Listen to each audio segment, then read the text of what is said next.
Right, good morning, members and members of the public who are watching on YouTube. The meeting is now going to commence.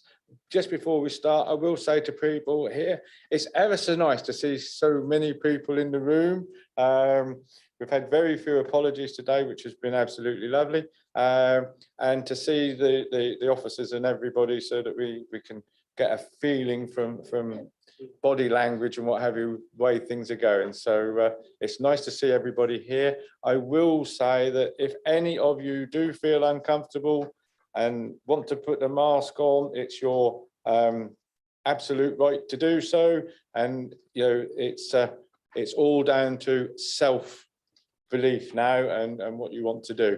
I will ask if anybody does that, if they do speak, I will ask them to remove it so that at home people can actually hear you better. So we will now move on and ask Julie to call the roll, please. Thank you, Chairman. Councillor Ashby, Councillor Askew, Councillor Atterwill, Councillor Bambridge, Present. Councillor Burt, Councillor Borrett, Councillor Bowes, Councillor Brame, Here. Councillor Brindle, Yeah. Councillor Bushell, Councillor Marion Chapman-Allen, Councillor Sam Chapman-Allen, Present. Councillor Clark, Councillor Clausen, Yeah. Councillor Coleman, Councillor Cowan, Here. Councillor Crane, Councillor Dale, Councillor Dowling, Councillor Duffield, Yeah. Councillor Dygan, Yeah. Councillor Eagle, Yeah. Councillor Gilbert, Yeah. Councillor Gray, Councillor Hambidge, Present. Councillor Harvey, Yeah. Councillor Hewitt, Yeah. Councillor James, Councillor Jeremy, Yeah. Councillor Kiddell, Councillor Kiddle-Morris, Yeah. Councillor Kybird, Yeah. Councillor Ian Martin, Councillor Keith Martin, Yeah. Councillor Monument, Councillor Morton, Yeah. Councillor Nairn, Yeah. Councillor Nunn, Councillor Oliver, Councillor Robinson, Yeah. Councillor Sherwood, Yeah. Councillor Suggett, Councillor Taylor, Councillor Terry, Yeah. Councillor Turner, Councillor Webb, Councillor Wickerson, Yeah. Councillor Wilkin, Yeah. and Councillor Wilkinson. Yeah. Thank you, Chairman.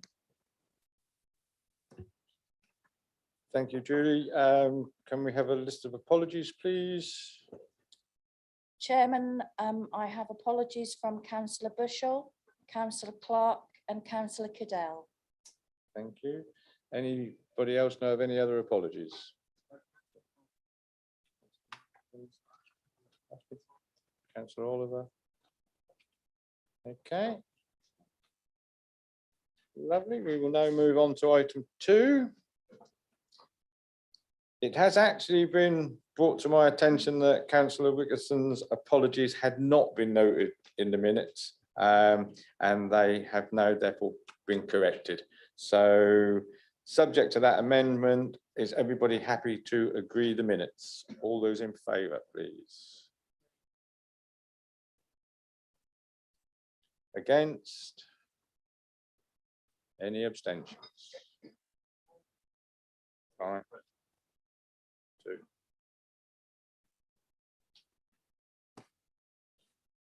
Item 3, declarations of interest. Obviously, everybody has filled in their interest forms. If there is anything that comes up during the meeting that you feel you ought to abstain or whatever, just let us know and then we can take it and get the book signed and everything else later. Item 4 is the chairman's announcements.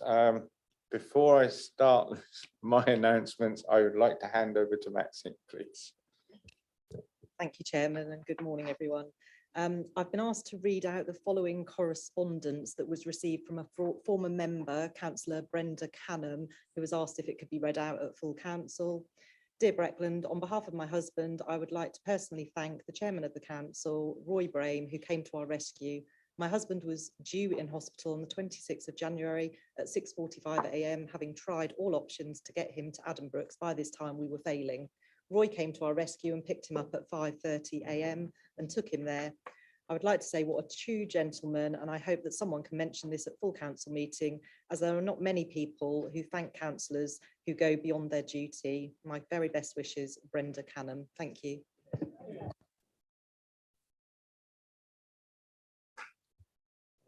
Thank you, Maxine, and I say, excuse my blushes. To be honest, when I saw that, if I'd have had my way, I'd have said, no, we won't do it. And I would have thanked Brenda personally. But actually, this has brought up a couple of real big issues that I'm not sure we as a council or councillors may have realised. Now that the hospitals are opening up after COVID, their opening times are absolutely incredible. They starting now before 7 a.m. They are going on until after 7 a.m. Now, there are an awful lot of voluntary services that do things, but they're not geared up. You know, they've been doing it from 9 till 4 and it's there. It's when you get outside of these hours, you get lots of problems.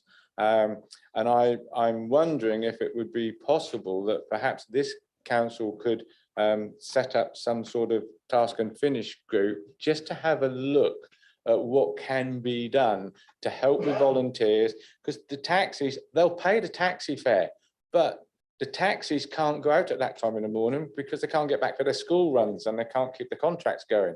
So it's really opened up a big can of worms, and I would hope that perhaps we could look at this from a, you know, from a council point of view and see if there's anything that we can do for our residents. So I'll leave that in the hands of the leader to have a little look at some point.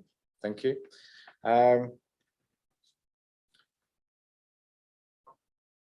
I have here, I'll do this bit now so that I can get rid of it off of my desk and make room.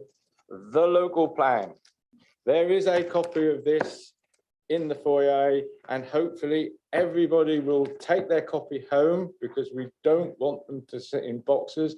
We really would like you to all have a little look at them, see how it affects your wards,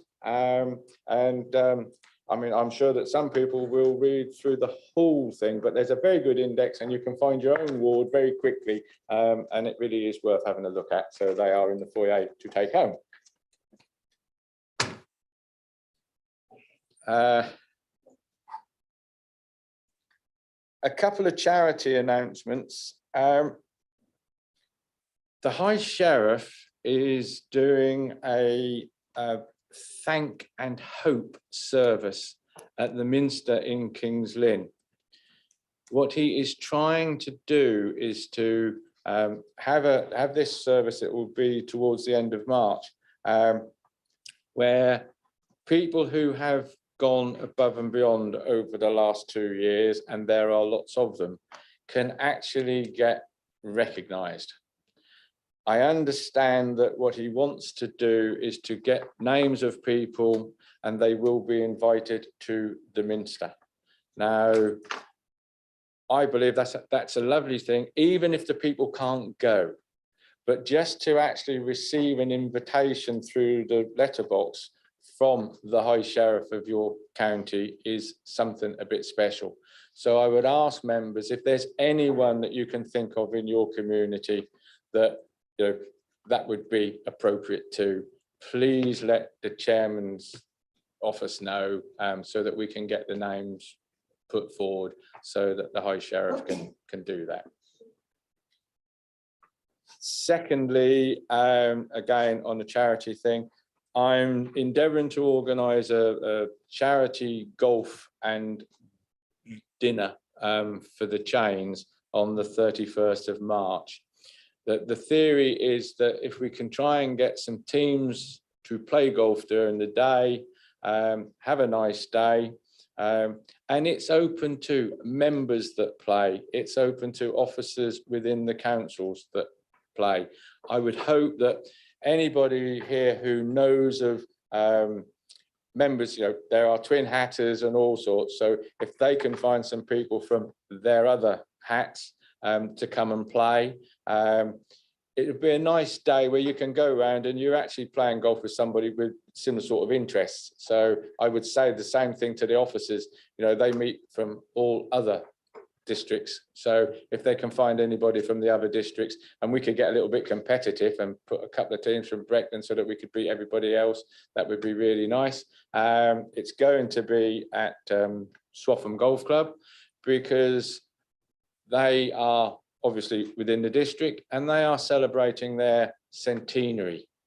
So it'd be nice for them to be recognised by people from the district to go. It's in aid of Scotty's Little Soldiers, which is a lovely charity. It is there to, when a parent is killed in action, obviously it's devastating to the family before they start, but the devastation doesn't stop. Quite often it means that they won't have a home because they're no longer in the forces. They need to be moved to somewhere, possibly back to where they have family, or they may end up in places where they have no family. So Scotty's Little Soldiers is there to look after the children, so that they have somebody there to help and support them.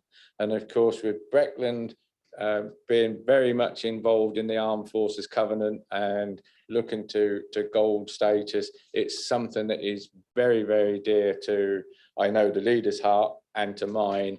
So if we can get as many people as we can to come along, if anybody feels that they're being excluded because they're not golfers, if they'd like to send a check to the chairman of Breckland, or hand over cash, whatever, just to be part of, I'm sure that we can accept it and it will go forward to the cause.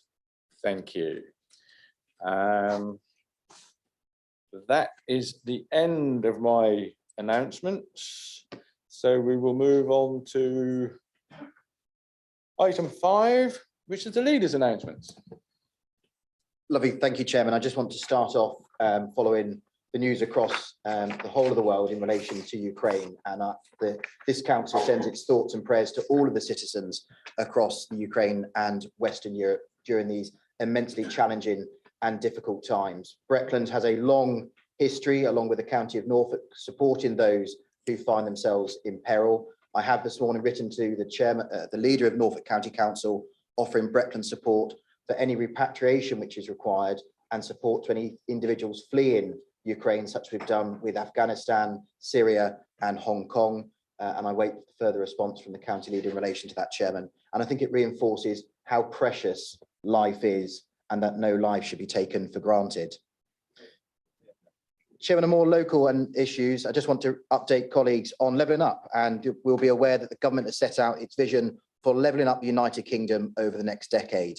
The white paper sets out the government's plan to spread opportunities and prosperity to all parts of the United Kingdom, and I'm pleased that Norfolk has been selected as one of those handfuls of pathfinder areas to see what opportunities and benefits Norfolk can take. Devolution has the potential to give local areas the power they need to further enhance services, drive efficiencies, and tackle their economic and social inequalities. This is an exciting prospect, but with many of the white paper details still needed further clarification, we can't yet say for certain whether devolution is right for Breckland and or Norfolk. Our council is ready and has already had a long history of successful and innovative partnerships with organisations both in Norfolk and beyond. And I look forward to discussing the Levelling Up white paper and the opportunities with colleagues across the county over these coming days, weeks and months to ensure that devolution, Chairman, is not just right for Breckland, but the whole of the county of Norfolk. Chairman, I want to move on to Stetherton power upgrade. And This is where the council is directly levelling up. We are enabling this type of activity to ensure that Breckland grows and thrives. And this included the turf cutting at Stetherton Heath, probably one of the most uninteresting turf cutting ceremonies. I was quite excited by it, but I didn't actually get to turn any soil. Somebody else had already done it in a JCB. But Chairman, it reinforces this council's direct enablement, and this is building a primary electricity substation, which is already underway. And the work to switch on Stetherton will increase the power supply available, making it easier for businesses to grow and also start, creating new job opportunities, and more importantly, securing job opportunities. We've joined up with UKPM, Norfolk County Council, New Anglia LEP, and this programme and activity is over 3.5 million of public intervention to ensure that Breckland and this council and the district as a whole is thriving and supporting residents and businesses as we move forward. In addition, Chairman, our Future Breckland project continues at pace across the whole of the district, with residents now in Attleborough and Norfolk invited to have their say on what could be some of the fantastic opportunities for their towns. I'm pleased now that we've come to the end in Dereham, and Watton and Swaffham is in its final phase of that conclusion for those draft proposals. This was once again, Chairman, Breckland Council directly enabling to ensure that every one of our market towns and the whole of the district has a plan to the future. Not Breckland owning it, not Breckland controlling it, us working in partnership with everybody across our fantastic district. And lastly, Chairman, I just want to speak about investment in our current leisure facilities to cut our carbon footprint. This is all part of our Breckland 2035 climate commitment. And Mr. Chairman, I'm pleased this council is investing over £110,000 to improve the efficiencies of our leisure centres in both Dereham and Thetford. This will see the upgrades to pool covers to put in place, which will save energy, reduce carbon emission by over 200 tonnes each year. This will contribute to our ambitious programme to achieve net zero and carbon emission by this organisation by 2035, which, as it stands, we remain on track to achieve. And Chairman, I'm happy to take any questions. And finally, I would be delighted to be your caddy at your golf day, because I'm terrible at golf. I'm going to embarrass myself, but I would be obliged to carry your clubs. I may well take you up on that offer, Leader. I played yesterday and wished I hadn't. Yes, I'm sure you are quite prepared to take questions on your announcements, but that will be under item 7, which is questions without notice. We now move on to item 6, which is questions on notice, standing order. These questions, together with the responses, have been published prior to the full council meeting, and any supplement questions may also be asked under the next agenda item, which is 7, which is questions without notice. We will follow the normal way of this being done, and I will ask the Leader of the Opposition if he has a question.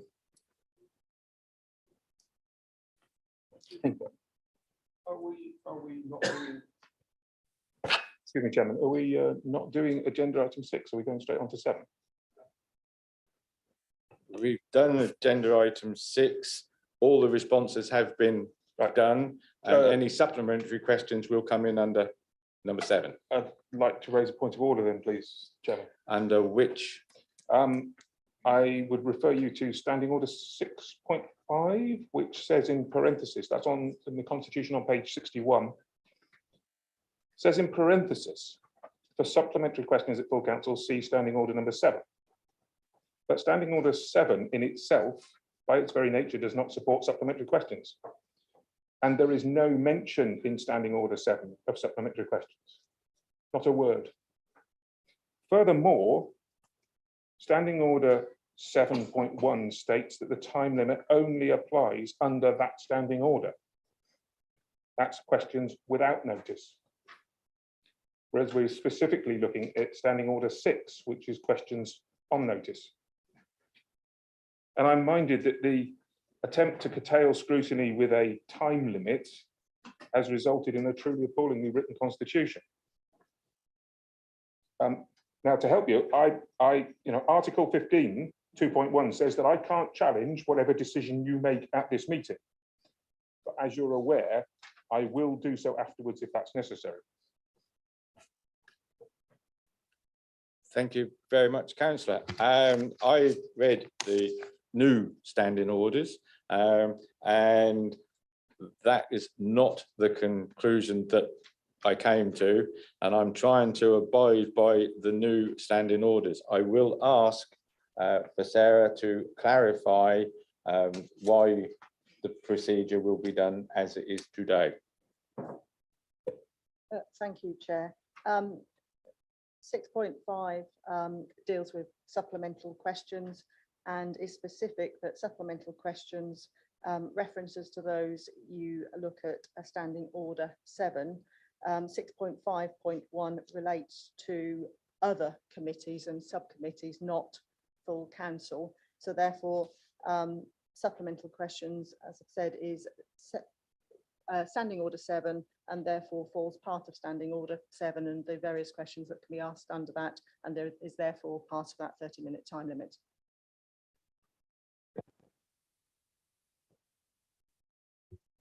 Thank you, Sarah. I hope everybody is now aware of why we're following the new standing orders.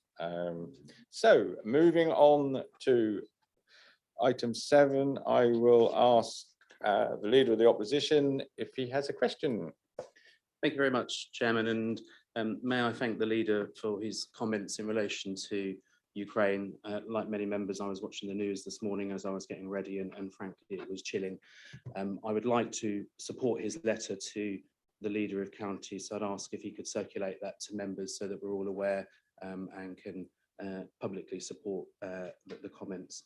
I wanted to ask a question, however, on a more local issue. I'm slightly an anorak, Chairman, because I like to keep previous election material, always like to keep people on their toes to what they said they would promise. And I quite like this one, actually, because it says Barnum Broom, a real investment. And it talks about how income from Barnum Broom is supporting the council services. So I'd like to ask Councillor Hewitt, if I may, if he still regards Barnum Broom as a real investment. If I may, Chair, any reference to specific investments we may or may not have, which in turn get scrutinised by a scrutiny committee, should, and I believe, as I have commented directly to you, Councillor, in the past, should remain confidential. And so I'm happy to talk to you about your observations of Barnum Broom in confidence afterwards, if that's what you so wish. But we do not talk about any of our investments, whether they be in Barnum Broom, whether they be in our towns, whether they be in our villages, whether they be in the whole district, on the grounds that any reference to those investments, at least made in a public forum, can or may not be misinterpreted in terms of what our future ambitions are for those investments moving forwards. Thank you, Chairman. If I may reply to No, that. you may not reply. I'm not allowed a supplementary. No, you are allowed one question, which everybody will be allowed, and then we will come back round and round again after people have asked their questions. I will now move to Councillor Attewell. Do you have a question? Thank you, Chairman. Yes, I have a question for Councillor Hewitt, if I may. Paul, will you give an undertaking to provide members, all members, with an update briefing, appreciate confidentially, on the current situation with Barnum Broom Golf and Country Club before or after the annual meeting of this council on the 19th of May? I'm grateful you and I were kind enough to meet with me to discuss Barnum Broom, but I do think that we've got to a stage where, and there's lots of speculation in the press, that I think all members need an update briefing so we know what the current situation is. Will you commit to that, please? Thank you. Yes. Thank you. We now move to Councillor Burt. If you have a question, before you ask the question, I will say to everybody now, whilst obviously everybody will be riveted to the questions, anybody else wanting to ask a question, if you can sort of start putting your hands up so that we can try and make some lists of people. So Councillor Burt. Thank you, Chairman. Well, I have a number of questions because I had questions as supplementaries to the written questions which I posed. So I'll start with question one of my written questions, which is money owed to the council. Since it's been stated that there's no specific mechanism to keep members or members and members of the public informed about that important measure of how much money is owed to the council, it seems best for me to continue to ask that as a written question. Now, in response, I'm pleased to see that we've been able to reduce our 90-day overdue debt from 362,000 to just under 300,000. That is good news. I certainly hope that that continues, but we should be aware that tough times lie ahead for some businesses, and that may affect our commercial property income. Now, there was a second point in my written question, which was about debt that's been written off. Yeah, I'm asking the question. One question. Yes, this is my question. I need to frame it. You've stated that we have written off nothing in the current tax year to date. This is most perplexing because when I asked the exact same question in December, a precise figure of £91,578.76 was disclosed. That's in the same tax year as we're in now. So how have we magically found a way to hide the original sum that we'd written off? I'm happy to answer that, as a couple of people also did raise. The written answer given in question number 22 on notice was a printing error. The reference to the amount written off was for the previous tax year rather than the current tax year. And so we've written nothing off in terms of our debt for the tax year to date. I suspect the challenge is references to tax years, and I was kind of struggling to work out what those mean in the context of a council, as to whether you're thinking about fiscal or corporate tax years. But no, nothing has been written off in the year to date. I should say, as part of the answer, we invest, as you know, in our towns and in our villages. I don't know if you're aware, but over the last couple of years, there has been a pandemic crisis, which has impacted the performance of everything over time. Our view as a council, bearing in mind, one, that we look always to support our communities, and two, we also need to have one eye on taxpayers moving forwards, is that we choose where possible to not write off any debts outstanding to this council. Our policy always is to work with our businesses and with our tenants all the time in terms of moving forward to make sure that should one of our businesses be struggling for whatever reason, we will try to defer any receipts where we possibly can. The two amounts, by the way, which link to the sum that you referred to earlier on, one is being actually pursued from a liquidation process through the courts, and I'm hoping that we should be able to recover some of that write-off at some point in the future. The other is linked to the ongoing development of one of our major market towns, where we took a view that in order to ensure that premises were fully let, we were happy to take a commercial decision.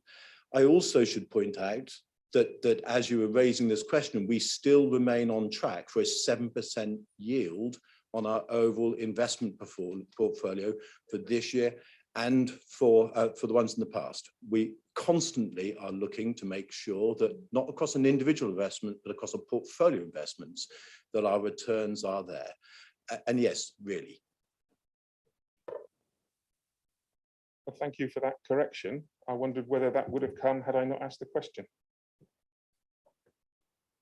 Thank you. We now move on to Councillor Crane.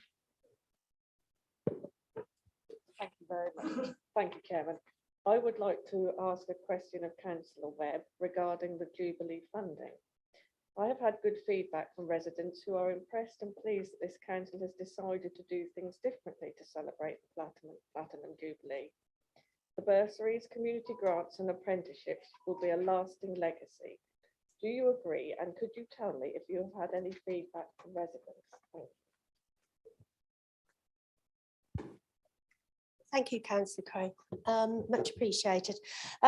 Yes, is the answer. I've had a lot of feedback from many areas about the way that we've decided to celebrate the Queen's Jubilee grants and bursaries differently than we've done before. It was the Queen's wish that communities are the ones who celebrate this. This is what we are doing here by giving grants, giving bursaries. And yes, I've had a lot of positive feedback, and I'm pleased and happy that we've made this change for this significant year. Thank you very much.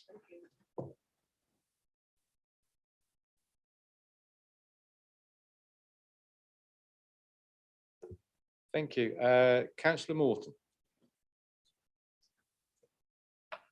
Thank you, Chairman. This is a supplementary question to do with when I raised about the leisure centres, partially answered by the leader, but I'd like to thank them for a full response which highlights the complex financial arrangements. However, I have concerns that the PFI structure may hinder investment. So can the executive member ensure there is a programme of investment, an annual review that will deliver a net zero building before 2037? When it comes back under our control.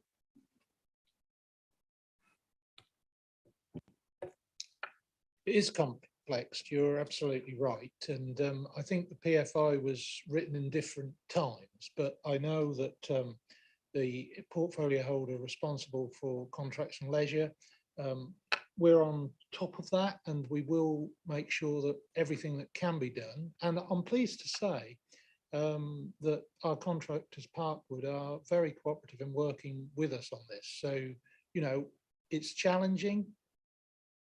The way structures and agreements were made in the past have to be reviewed, and we will constantly keep that in check.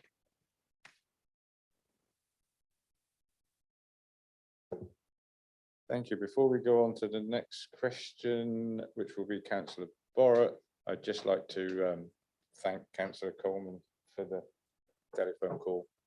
I'm sure the little Scottish will be very pleased to accept your donation.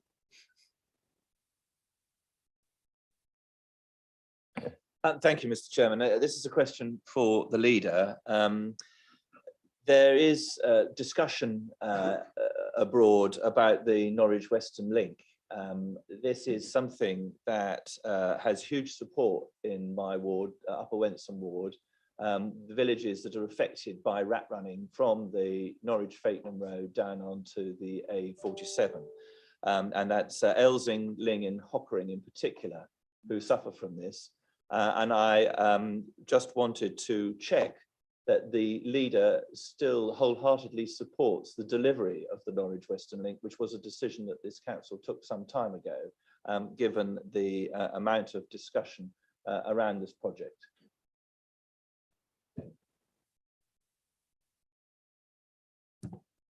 Thanks, Chairman, and thanks for the question from Councillor Borrett. So on February 2019, the Cabinet made a decision to support the aspirations and the development of that programme activity moving forward.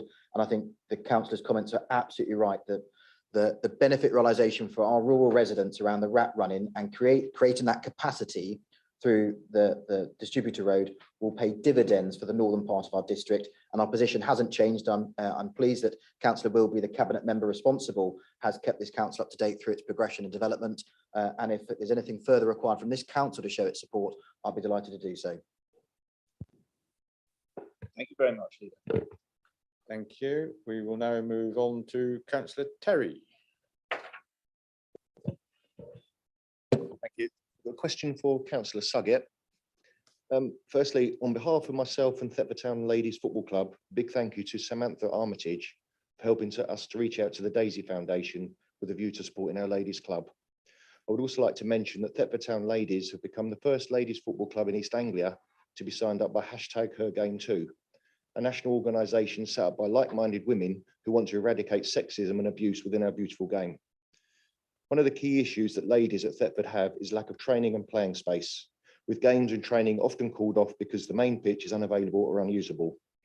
With the 3G pitch earmarked for Thetford through the Football Association shelved during COVID, is it now time to reignite the realism that the town can have a 3G pitch to enable and enhance football within the town? Thank you. Yes, it is, and conversations have already started a few weeks back with the chairman of the football club and our team with regards to that. So yes, they are. Thank you. Thank you, and not bribery at all. We'll now go to Councillor Coleman for his question. Thank you, Chairman. The leader or the deputy leader can take this. I'm not picky.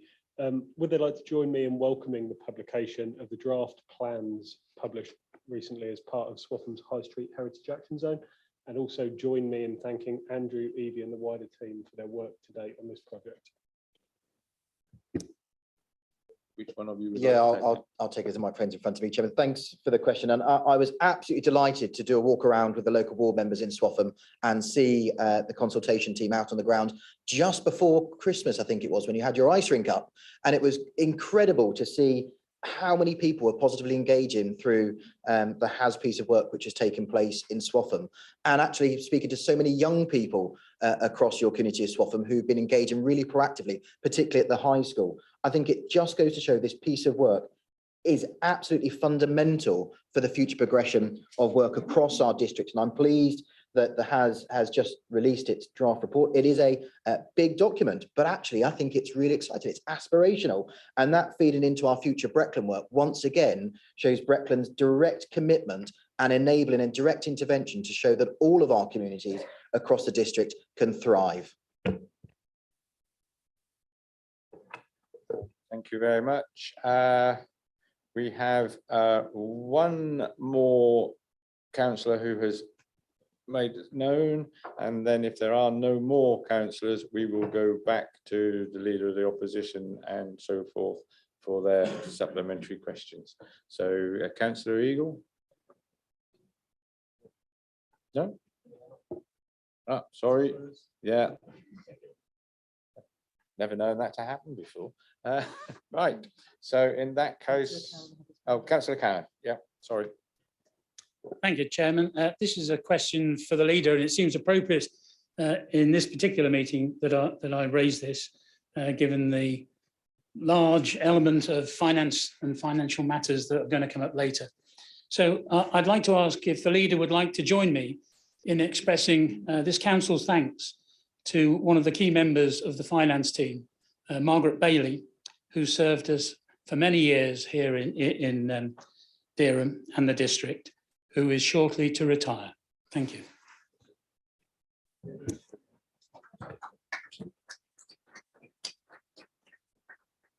Thanks, Chairman, and absolutely extend my thanks to Margaret Bailey. As a young new member of this council over a decade ago, if I ever had any concerns or issues about the financial position and the stability of this council, or any projects and activities were taking place, Margaret was always my first point of call, and she would always give a very honest view and opinion about programmes and activities this council was undertaking, which fundamentally, use that word twice today, enshrined my view and opinion. Margaret will be sorely missed across the authority, and I know that Ali, Chubbuck and Tima are sorry to see her go, and I know that she's had a very good send-off from the team, but wish her all success and in happy retirement over these coming years.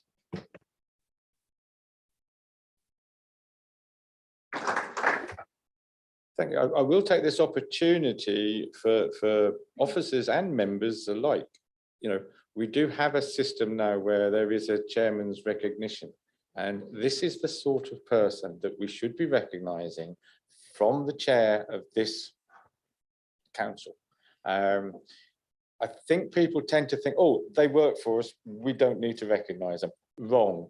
When they get to that stage, when they're retiring, whether it's just the fact they've worked really hard. So you know, just bear that in mind.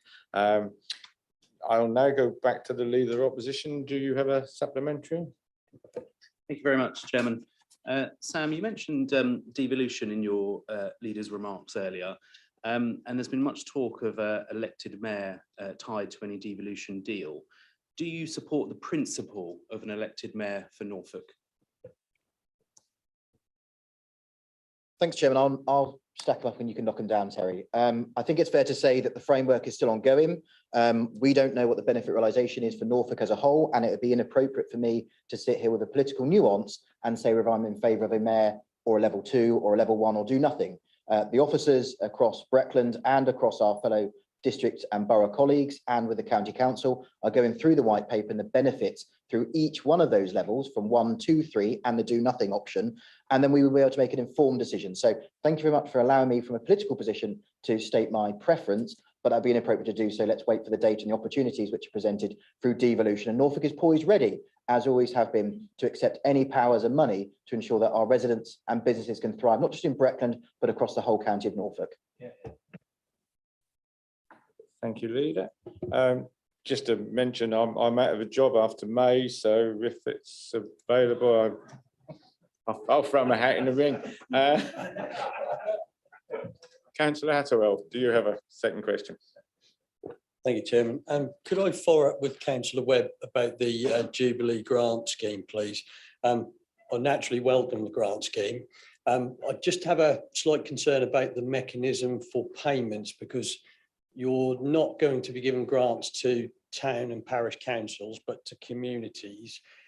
How do we, if there's a group of volunteers that want to get together and carry out, put together a Jubilee function, how are we as a council going to pay them? Because we would normally deposit the money into a recognised bank account, and obviously in some villages, the mechanism for doing that is the money would go to the parish council pays the bills and whatever's needed to put on the function. So if that's not going to go to the parish councils, have we thought about the mechanism, if there's a team of volunteers, and how we would scrutinise and make sure those payments were made appropriately? Thank you. Thank you, Councillor Atwell. You're totally right. It's one of the things that's come up as, how do we do this? This is the first time that we've done this sort of thing directly to community groups. And you're totally right. It's one of the questions that has been raised along with others. And the team are working hard to actually see what the rules are, how we can do stuff to make it as flexible as possible. You will be pleased to know that within the next 2 weeks, there will be an email sent out to you with all the information on. The links to how to do it, but remember, these grants will not open until the 2nd of June. So there is time for any other further questions to come back, and we're quite happy to take that on board. In fact, we welcome questions like this. So thank you for raising that again. Thank you. Thank you, Councillor Webb. Councillor Burt, do you have a further question? I do, Chairman, thank you. This is a supplementary to my second written question, which was about savings in costs from the Evolve programme. So probably Councillor Cowan might be able to help. So you haven't really answered the question in writing as to why these savings weren't made before, if it's such an easy win and it's stretching up to £1.7 million as we move forward in a few years. Now, bearing in mind our performance, which is shown on page 304 of our agenda today, where we've only been able to achieve half of the goal, and since there's very little detail in the report about how these savings are going to materialise, can you assure members that the figures are accurate, or are they just aspirational in order to balance the budget? Thank you, Councillor Burt, for your very curious question. I seem to remember over the past, few years even, we've been undertaking a programme of efficiencies in various ways throughout the council. Those efficiencies are targeted at doing things in a different way, saving us both money, time and energy, and they've been delivering significant savings over time. I kind of refer back to a question that was answered by my colleague at the end of this table. There has been this little problem over the last 2 years called a pandemic. That pandemic threw the major spanner in the works of absolutely every single business, whether public, private, or national government in the country. Nobody could have predicted the effect and the implications of the pandemic on the population as a whole. And just as the rest of the population found, we here in the council had to do things differently. And you might have a plan, set at the beginning of a financial year to deliver a set of objectives against a programme and a budget. But when something like that happens, things have to change. That's not rocket science, it's a fact of life.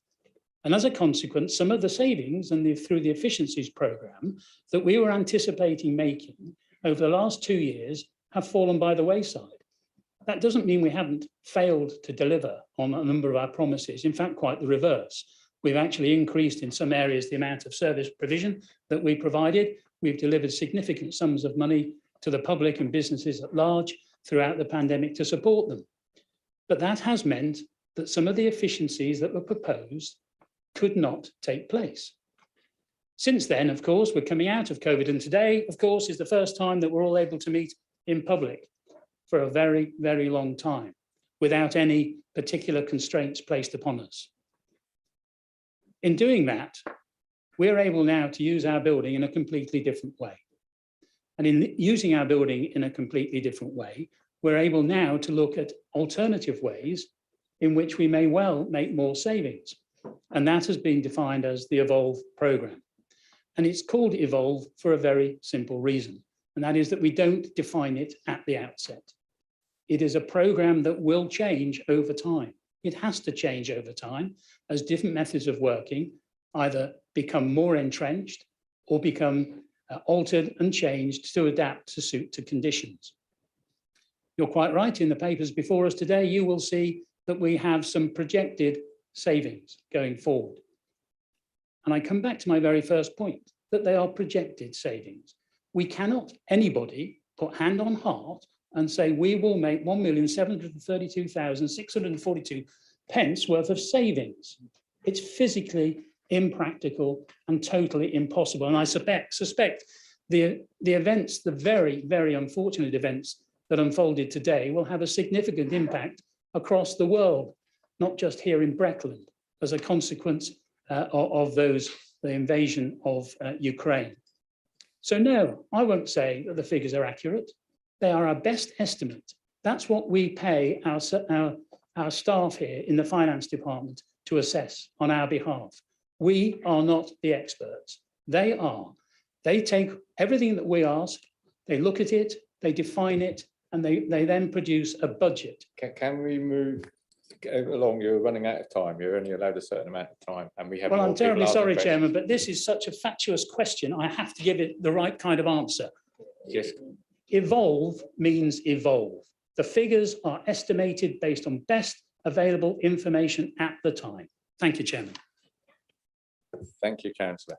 We have a few minutes left. Are there anybody else that wishes to ask a question? Could I have some hands? No, in that case, we will carry on with the circular of going back to the Leader of the Opposition and so on and so forth. So if the Leader of the Opposition has another question or not. 30 minutes is a long time, Chairman. Have you got a watch?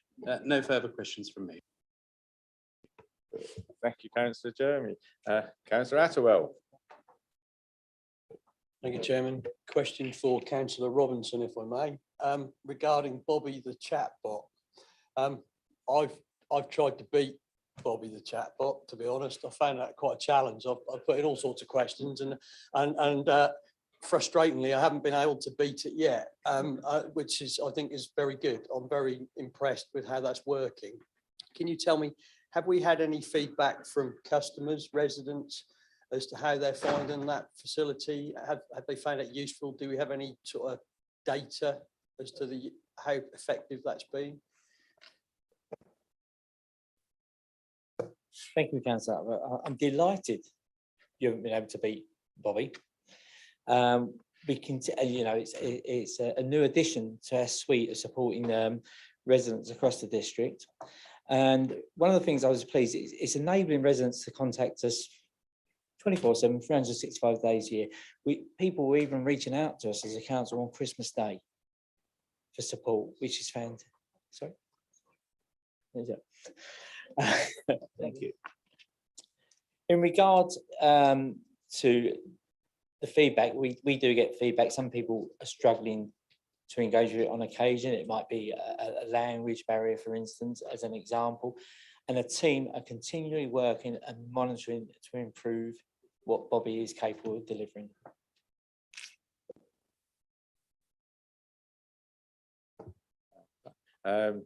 This will be the last question of the day. Councillor Burt.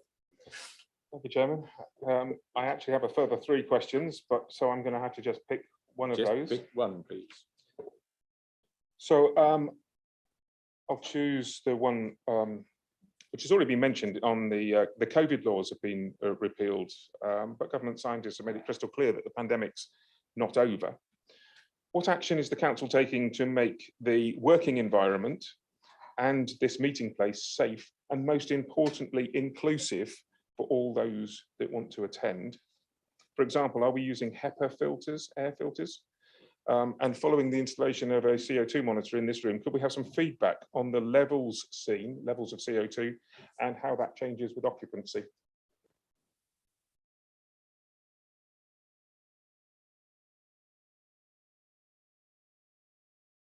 Vernon, who would you address that to?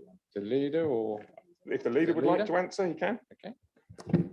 Chairman, I wouldn't particularly like to answer the question because it seems like Groundhog Day, this carouseling questions. So myself and the head of paid service chief executive constantly review all risk assessments in relation to this building. That has been undertaken again. Maxine is meeting with her senior team early next week. There have been no changes as of yet to the procedures around the workforce. That will begin to change over these coming weeks and months. We begin to live with COVID, as the chairman alluded to earlier today. And I think for us as leaders of place, Councillor Burt, it's important that we continue to give confidence to our communities for all of those individuals who haven't got a choice and haven't had a choice with the pandemic and have had to go to work every single day. There will be challenging times ahead. There will be a lot of uncertainty and angst and worry across the whole of the country.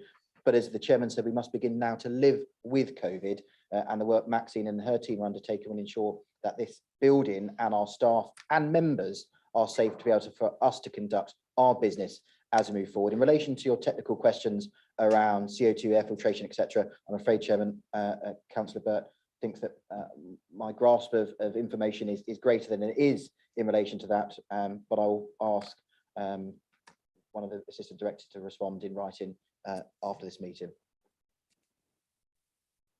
Thank you very much, Leader. That's the end of item 7, and we will move on to item 8, which is the minutes. The following minutes are for members for information only. Members will have the opportunity to ask questions, raise points of accuracy on these minutes at the relevant committee meetings. This is purely for us to note. So we will go with the Cabinet to note the confirmed minutes of the Cabinet meeting held on the 10th of January. The recommendation under this minute 1022, the local council tax reduction, will be discussed under agenda item 9, page 63 of the agenda pack. These minutes are duly noted. B, to note the unconfirmed minutes of the Cabinet meeting held on the 7th of February. The recommendation under minute 2022, the budget setting, medium-term financial plan and capital strategy 22-23 will be discussed under agenda item 12, page 308 of the agenda pack. These minutes are duly noted. Overview and scrutiny. To note the unconfirmed minutes of the Overview and Scrutiny Commission meeting held on the 27th, 22. These minutes are duly noted. The Licensing Committee, 12th of January. To note the unconfirmed minutes of the Licensing Committee meeting held on the 12th of January. These minutes are duly noted. We now move on to agenda item 9, the local council tax reduction scheme. I would ask Councillor Karen, Executive Member for Finance, Review and Benefits, to present the report and then propose and quote the recommendations. which can be found on page 63 of the agenda pack. Councillor Cannon. Thank you, Chairman. Each year, we are required to review our local council tax reduction scheme. And colleagues, this is the 9th year that we've undertaken this exercise. As you will see from the papers before you, we have strived year on year to make changes and improvements to the scheme that would make the application process simpler and less challenging for those in straitened circumstances, and therefore for whom this is essential. You will see that there are 4 recommendations this year that have been debated in Cabinet and are thus sent to full council for adoption. They are reducing the capital threshold from £16,000 to £10,000 and abolishing the tariff income. The introduction of a flat rate, £7.40 for all non-dependents in a household. Further streamlining the system and increasing the tolerance for universal credit data reassessments from £65 per month to £100. Last year, no changes were proposed, and the scheme implemented and adopted in 2020 to 2021 was retained. Lorraine King from Anglia Revenues Partnership is here today with us to explain the rationale behind these changes and to answer any detailed questions pertaining to the proposals. At that moment, Chairman, I'll leave it for debate and come back to proposing the motion if that's the case.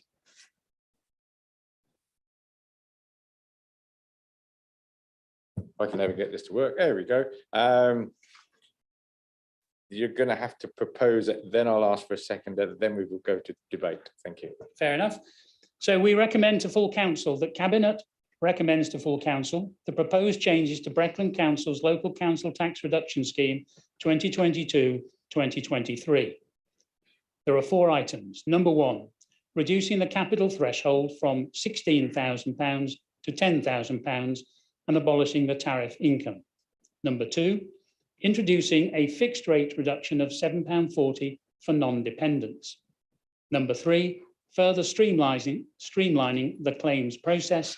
And number 4, increasing the tolerance for universal credit data reassessments from £65 per month to £100 per month. Thank you, Chairman. Move that motion. Proposed it, I beg. Thank you, Councillor. Do we have a seconder for that proposal? Leader or Deputy Leader, Julie, they're behind you. Oh, if you found somebody in front, oh, right, fine, that's right, everybody got their hands up. Right, is there anybody that would like to speak on this item?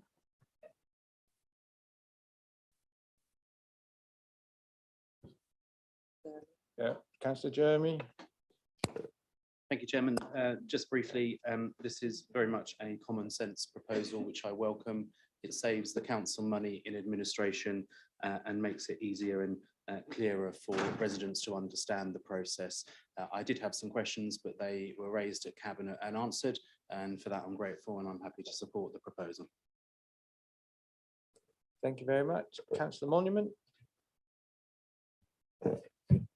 Just for clarification, the introduction to this read number 2 as introducing a fixed rate reduction of £7.40 for all non-dependents, which is not what it actually says in print, but it had occurred to me to query whether an applicant with more than one non-dependent is only subject to £7.40 or is subject to a deduction of £7.40 per capita for all non-dependents. Obviously, the applicant is going to be very happy if it only applies once, regardless of how many non-dependents they have. So can we have clarification on that? Thank you. Thank you, Chairman. My understanding is that it's for all non-dependents in a household, but as I said earlier, at the back of the room, we have Lorraine, who will be able to give you a much more fulsome answer. Would you like to come back on that, Lorraine?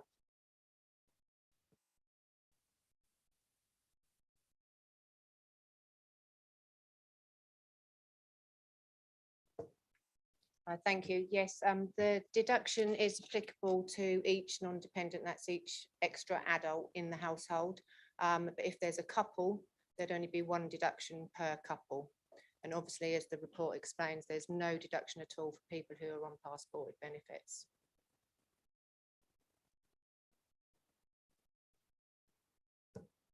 Thank you. I will now ask councillor. Yeah, I'll come back to councillor Burton in a minute. Just to clarify this, councillor Cowan, does that mean you would like to change this proposal to read all non-dependents? Or No. not? And the Okay. reason I say no is, as Lorraine has just identified, there are some non-dependents for whom this is not appropriate. Thank you. Councillor Burt. Thank you, Chairman. I am content to vote for these relatively minor amendments. It's definitely a step in the right direction, so that's good.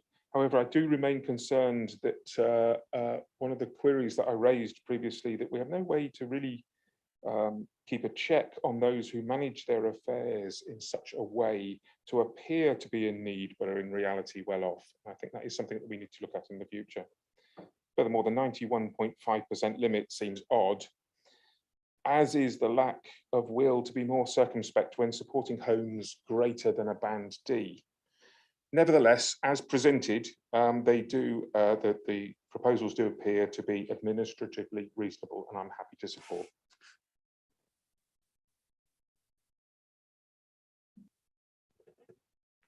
Thank you, councillor Burt. In that case, no more people with their hands up. Oh, councillor Atterwell, sorry, didn't see you.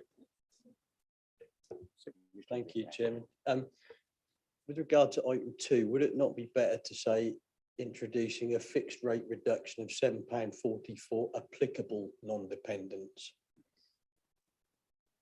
I think that would clarify the situation.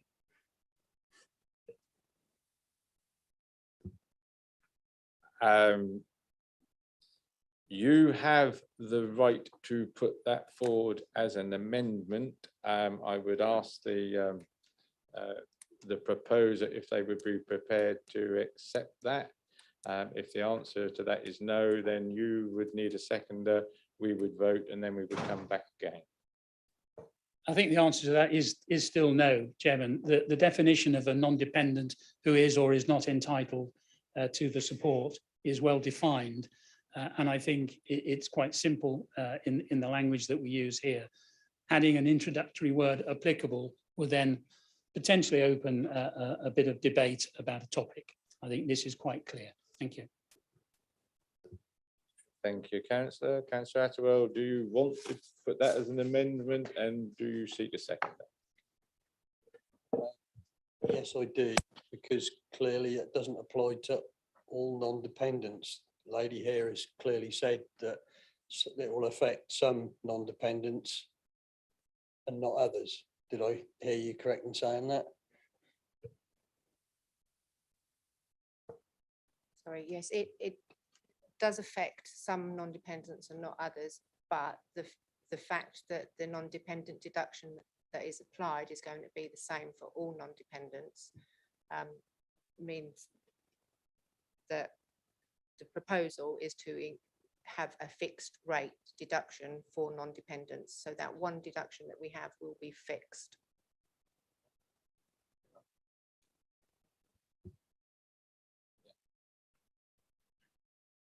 So just for clarity, because we are playing on words here, but we need to get it right.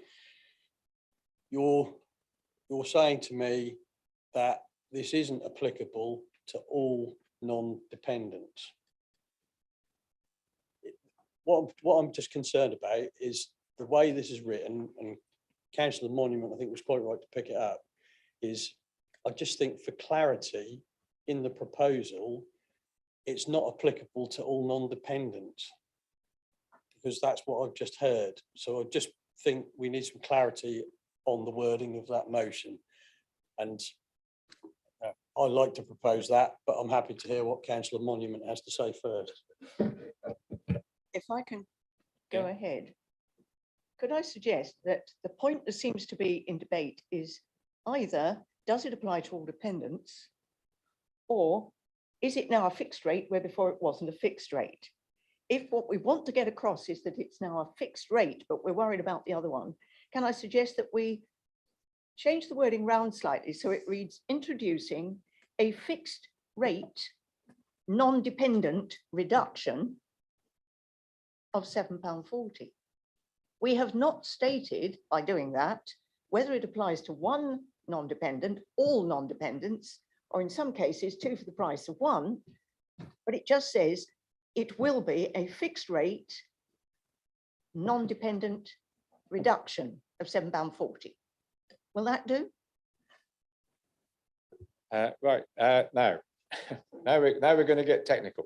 To start with, I would need Councillor Attewell to get a seconder, and we could vote on that amendment. Then the second bit, if he wants to carry on, and other than that, we can go to the proposer and ask if the new words are acceptable to him.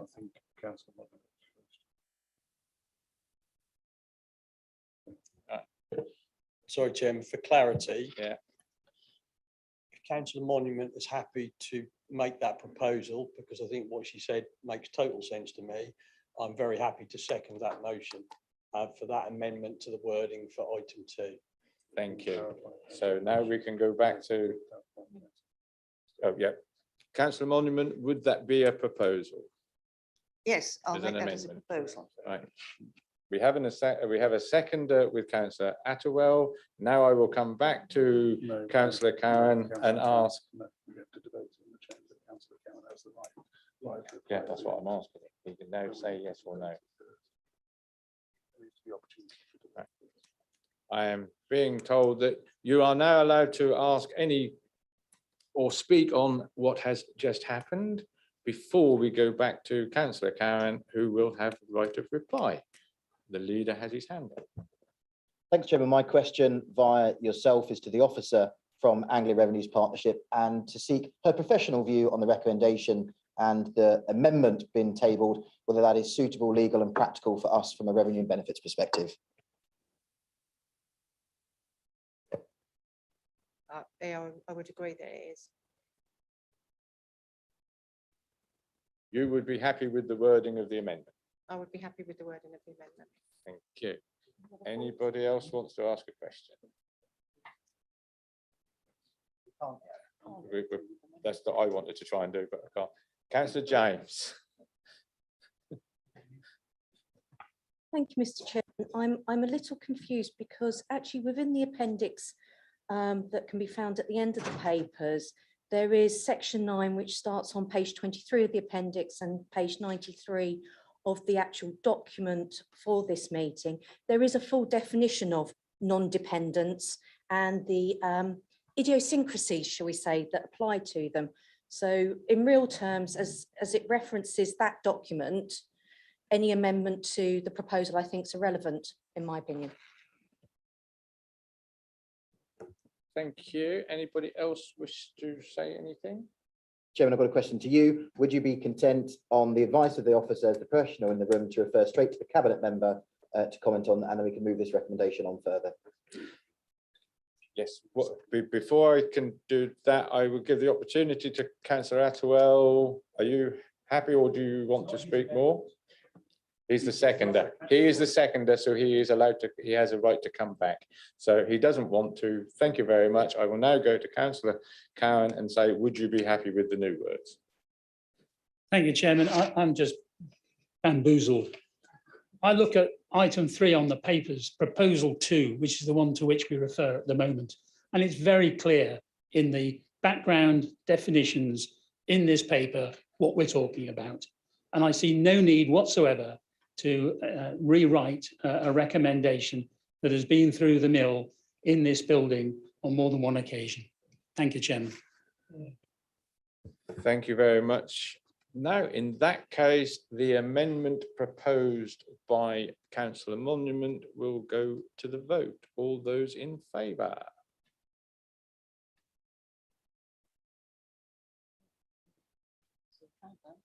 Cabinet.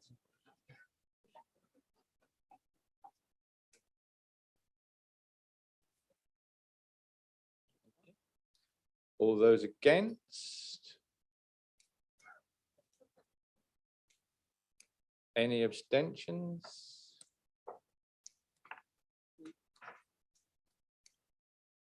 The amendment to proposal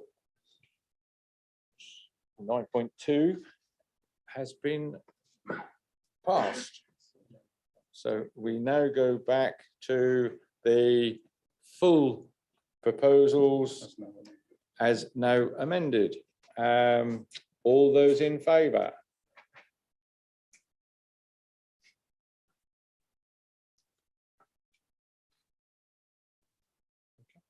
Against? Any abstentions?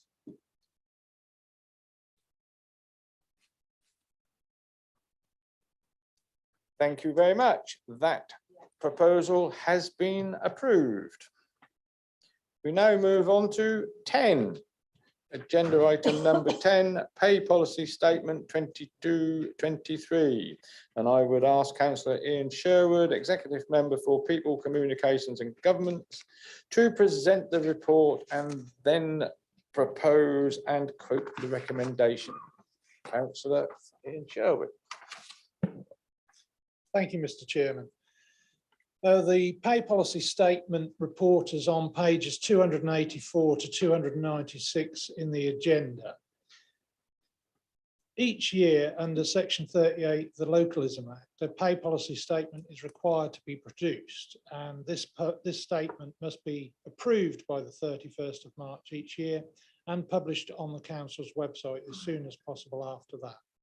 This has been a requirement since 2012-13. The pay policy statement for a financial year must set out the authority's policies for that financial year relating to the remuneration of chief officers, the remuneration of the lowest paid employees, and the relationship between chief officers' remuneration and that of other officers. Included within the statement is the latest gender pay gap figures using the snapshot date of the 31st of March 2021 as required.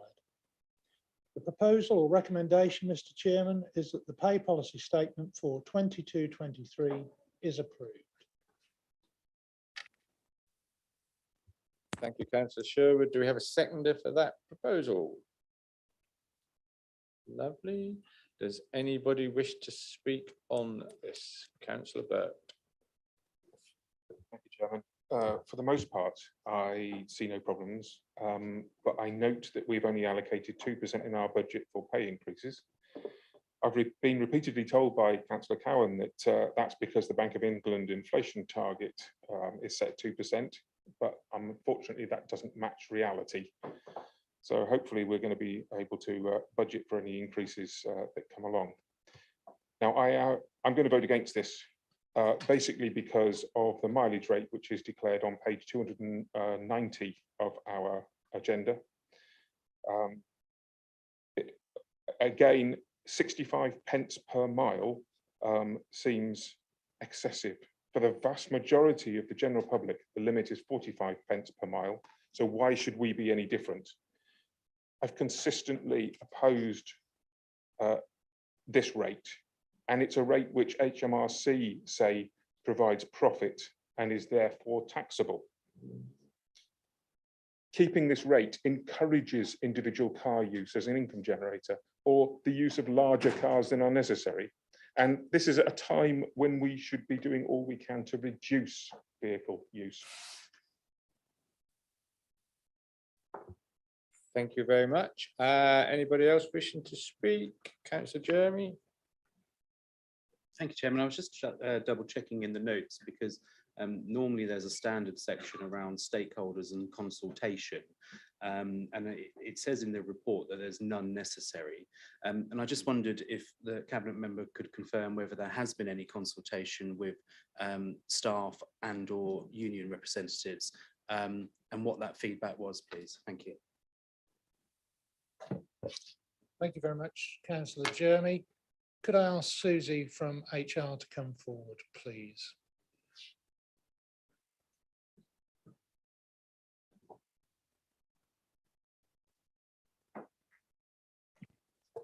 Thank you, Councillor Shearer. So the pay statement itself is just a statement of the salaries for this year. The award is an ongoing negotiation, and as you'll be aware, we have spoken to the unions and there is an ongoing negotiation nationally, which we are a part of, but that isn't resolved at the moment. So the pay award itself is yet to be consulted on, but we have started those conversations with Unison. Thank you very much. That's lovely to have the officers in the room straight away, isn't it? Right. In that case, we will take this to the vote. All in favour? Anyone against? Any abstentions? That recommendation has been approved. We now move to item 11, which is the Q3 Financial Performance Report 21-22. Could I ask Councillor Cowan, Executive Member for Finance, Revenue and Benefits, to present this report and then propose and quote the recommendations which can be found on page 297 of the agenda pack. Thank you, Chairman. Colleagues, budget setting, as we've just identified, is never a finite art. Despite our best endeavours, events transpire to throw the odd spanner in the works during a fiscal year.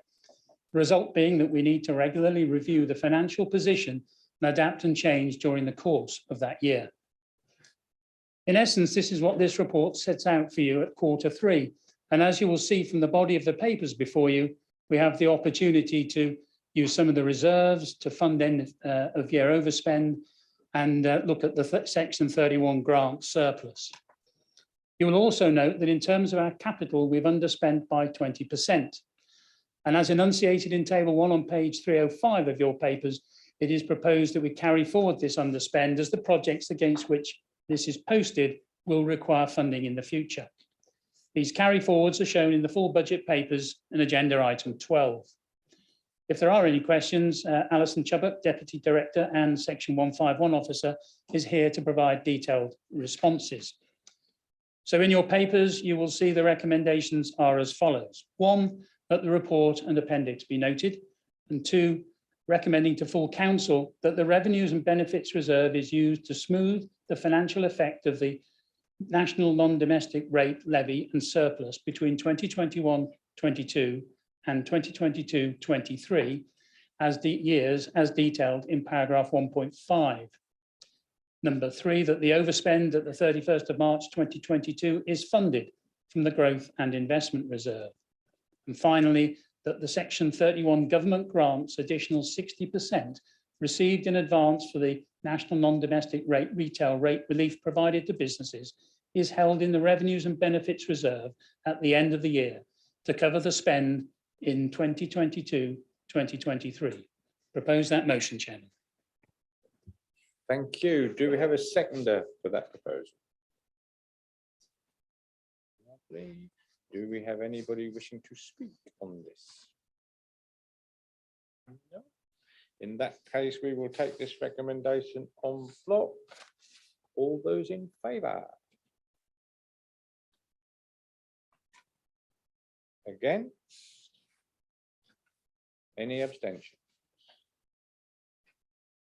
That recommendation has been approved.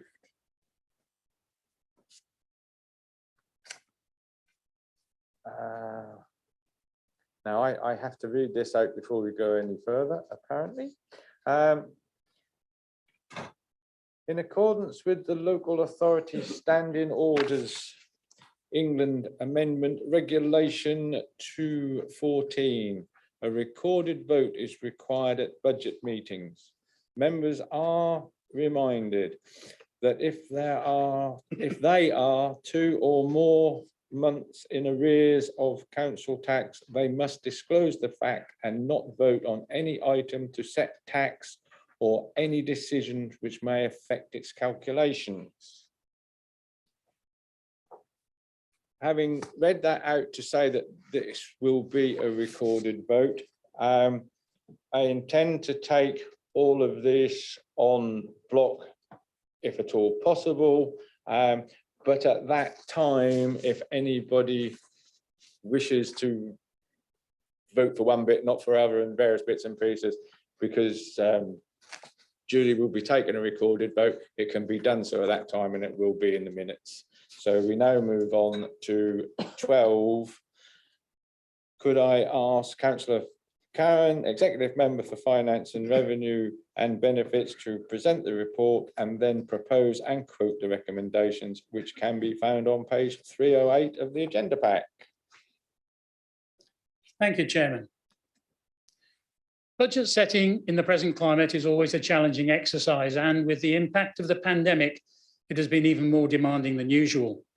Nevertheless, I'm delighted to be able to report to Council today that we have before us a balanced budget for the year ahead.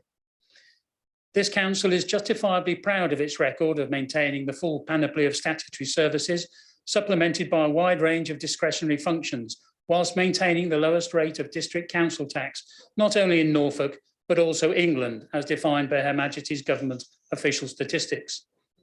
However, to continue to provide for our core priorities, thriving places, Breckland 2035, working smarter, inspiring communities, this budget does require a modest increase in council tax, and using the national measure of a Band D property, this equates to £4.95 per year increase that will generate a figure for a Band D property of £103.68 per year, or £1.99 per week.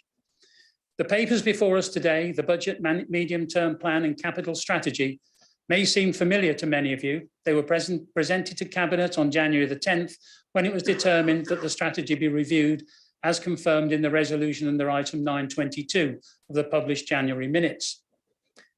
The papers were thus returned to Cabinet on the 7th of February, from which it can be seen in minute 2022 that it was resolved to recommend to full council that the Breckland revenue estimates and parish special expenses for 22-23 and outlined position through 25 to 26, all are set out in Appendix B and E, be approved, and that the capital estimates and associated funding for the years 21-22, 22-23 and outline position through to 25-26 as set out in Appendix H be approved, and that the fees and charges shown at Appendix D and D2 for adoption on 1st of April 21 be approved.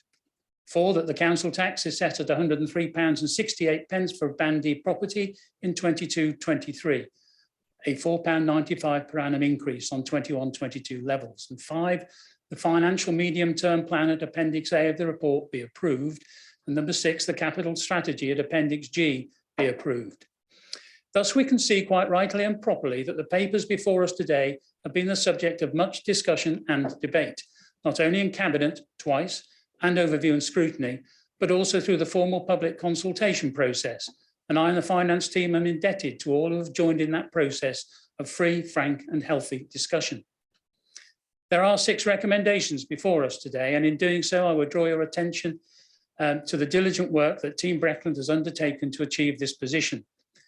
The recommendations build upon this Council's prudent fiscal management that we have been reporting on for the past 2 years. In summary, I would draw your attention to the following key points. This is a balanced budget for the coming year. In order to maintain services, deliver on our core strategies and initiatives, and support residents and businesses, and the budget contemplates a proposed increase in council tax for a Band D property of £4.95 per year, an increase of less than 10 pence per week.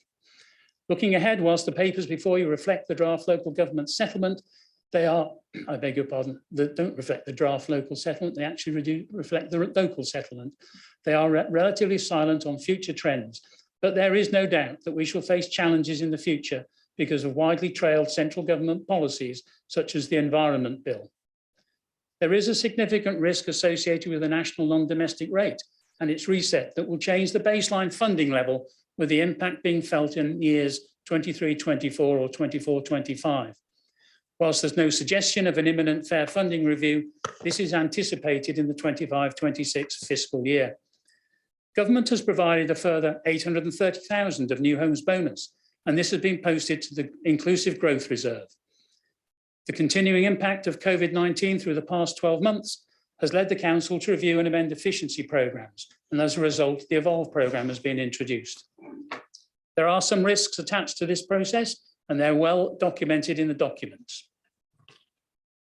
Alison Chubbuck, our Section 151 officer and Deputy Director, is here to answer detailed questions. But for now, Chairman, I would like to propose the recommendations. 1, that the Breckland revenue estimates and parish special expenses for 22-23 and outline position through to 25-26 as set out in Appendix B and E are approved. Number 2, that the capital estimates and associated funding for 21-22 and 22-23 and outline position through to 25-26 as set out in Appendix H are approved. The fees and charges shown at Appendix D and D2 for adoption on the 1st of April 22 are approved. The council tax set at £103.68 for a Band D property in 22-23, a £4.95 per annum increase on 21-22 levels. The financial medium-term plan at Appendix A is approved, and finally, that the capital strategy at Appendix G is approved. I propose those motions. Thank you very much, councillor. Do we have a seconder for those proposals? Lovely. Obviously, anybody can speak on this matter, and if you start putting hands up for anybody that wish to, but I'm going to give the courtesy to the 3 leaders of the opposition parties to lead them off. Thank you. Thank you very much, Chairman. Thank you, Councillor Cowan, for your comments there. I do have an amendment which I've circulated by email to all members. I'm not sure if the technology allows for it to be displayed on screen, or that would be very helpful if that could, just so we're clear. I'm trying to be all technological these days and failing somewhat, but you should all have it on your emails. So I'd like to speak to that amendment, if I may. Chairman, as you may be aware, I have an interest in famous quotes. A particular favourite of mine is from the American author and political activist Helen Keller. Alone we can do so little, together we can do so much. No surprise that it's a particular favourite of mine, given my background in community work. And it was in that spirit of cooperation and teamwork that myself and almost all opposition members voted in support of Breckland Council's budget over the past 2 years. We were engaged and listened to. Ideas that we had put forward, like the hardship fund, had been to help with the council tax burden, had been incorporated into the budget. Not so this year, when it is certainly felt that there has been little interest in listening to alternative viewpoints and no changes to the initially proposed budget. Politics all too often gets in the way of good ideas and cooperation. But it's in that spirit of cooperation that the 3 opposition groups on this council, Labour, the Greens and the Independent Group, have come together to table a joint amendment to the budget. If nothing else, you can be grateful that we've saved you the unnecessary procedural annoyance of voting against 3 separate amendments. Our budget amendment, in short, seeks to provide immediate support to those residents in the Breckland area that are most in need, whilst we work on longer-term solutions to address the most pressing problems. The recent suspension of the council's household support fund, just a few weeks after it opened, is evidence enough that residents in our district are struggling. We are not immune in this district to rising inflation and growing energy bills and food becoming more expensive. We can't dictate government policy around cuts to universal credit and national insurance increases, but we must do what we can to support the most vulnerable Breckland residents, which is why we are proposing a cash injection to the household support fund of £100,000 in the next financial year. But that is just a sticking plaster. It's not going to solve the problem, which is why we are proposing a new Save Money, Save the Environment programme for the council. 2 initiatives that will tackle the rising energy costs faced by Breckland residents through advice and education around energy efficiency and maximising take-up by financial support for improved insulation, micro-energy production and decarbonising household heating. We want Breckland residents to access funding that they are eligible for and provide additional support so that more vulnerable residents, particularly those in fuel poverty, can access those funds. Food poverty too remains a real issue in our district. What a travesty and perverse, therefore, that food waste is a concern too. 1/3 of the waste going into Norfolk's household waste bins is food. Tackling food waste and also food poverty should be a priority for this council. Our proposal is to recruit a food waste reduction officer who seeks to educate people about maximising the use of the food that they buy, making budgets go further. It will seek to engage and promote Breckland's community fridge and food bank network and encourage greater take-up of home composting for anything that cannot be put to a better use. Lastly, another financial year is passing with significant overspends in relation to housing and homelessness. More than 100 people in emergency accommodation in our district alone, dotted around bed and breakfast and hotels, a network based on where there is availability, not necessarily what is right for the resident, near to schools, employment or support networks. Whilst the soon to be opened Elm House is to be welcomed, it will not solve the problem, a problem that is in all likelihood going to get worse. What is the next Elm House? Our budget amendment allocates £250,000 of capital towards a new housing and homelessness project in the north of the district, providing a better service and improved support for those most in need, while saving the council revenue money on temporary accommodation, an investor save initiative that we should all get behind.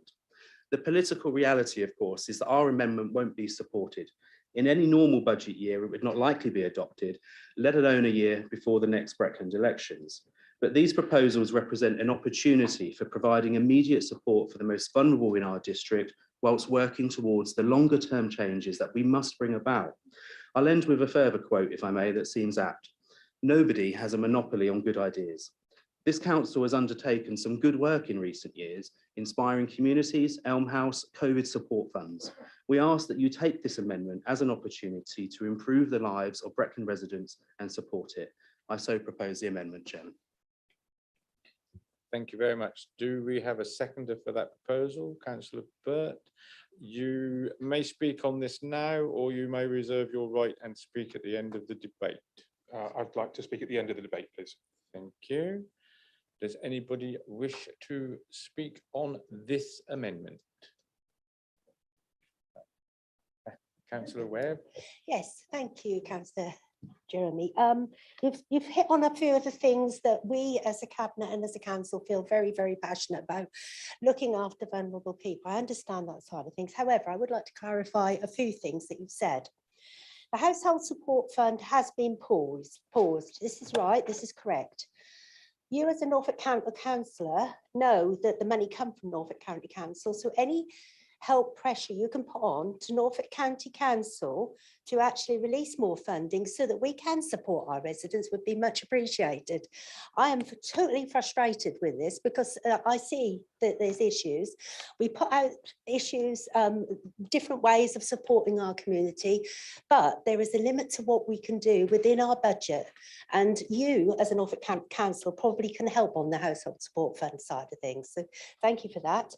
The other thing you talked about was the fact about Elm House. Elm House for our council is a wonderful, wonderful initiative. I think everybody here agrees what we're doing is totally right. I want to reassure you that because we feel this is so right, this is something we should celebrate, but looking at it ahead, I want to reassure you as well that we are looking ahead to other projects which are going to give us some sort of continuity on this way of doing things, this different way of doing things, and supporting our temporary accommodation and also our homeless people, as you know, from the units in Elm House, which are going to be very, very welcome from the housing team to actually support people. So please be reassured that we are doing everything we possibly can to look at everything going forward. We're not just thinking, oh, we're done Elm House, that's it, we're not going to do anything else. You need to be reassured that we are doing more. Thank you.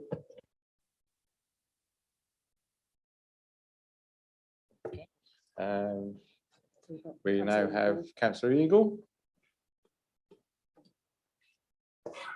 Thank you, Chairman. I think Councillor Jeremy is probably already aware of what I am going to say after the discussion, overview and scrutiny, but just take the food waste. My opinion is, at certain other points, that most of the food waste is done before it gets to the consumer. For example, most of the banana, or a fair amount of the bananas imported into this country go straight into a biomass plant to produce biogas. They don't even reach us.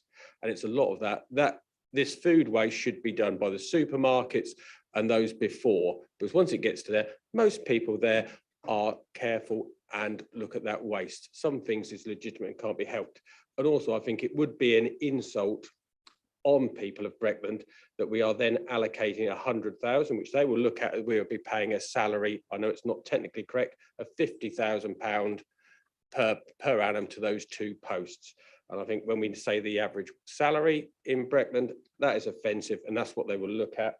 And if we come back to grants, we are paying someone from public sector money to apply for public sector grants. If you're doing home improvements, you will have plenty of businesses who are in that line who will be promoting those grants to take up on anything. I see them, I'm pretty sure everyone else sees them. The idea is there, but to spend that money, I can't agree with. Sorry. Thank you, Councillor Eagle. We now have Councillor Brindle.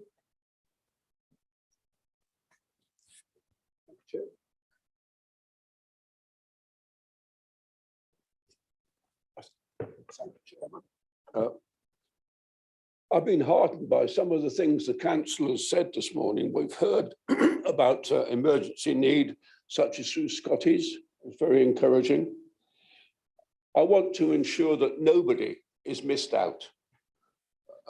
Could be your apparently well-set neighbour. If it was someone you knew, you'd want to feel they were getting maximum support. And I hope that the amendment will just move us in the right direction in terms of ensuring that everybody gets covered when the need arrives. Years ago, I worked for a charity which dealt with a particular case, and I'll illustrate my point. A young couple had bought a pub for what is now well over £1 million. They had a big mortgage, but the income was good, the property was good, the business was good.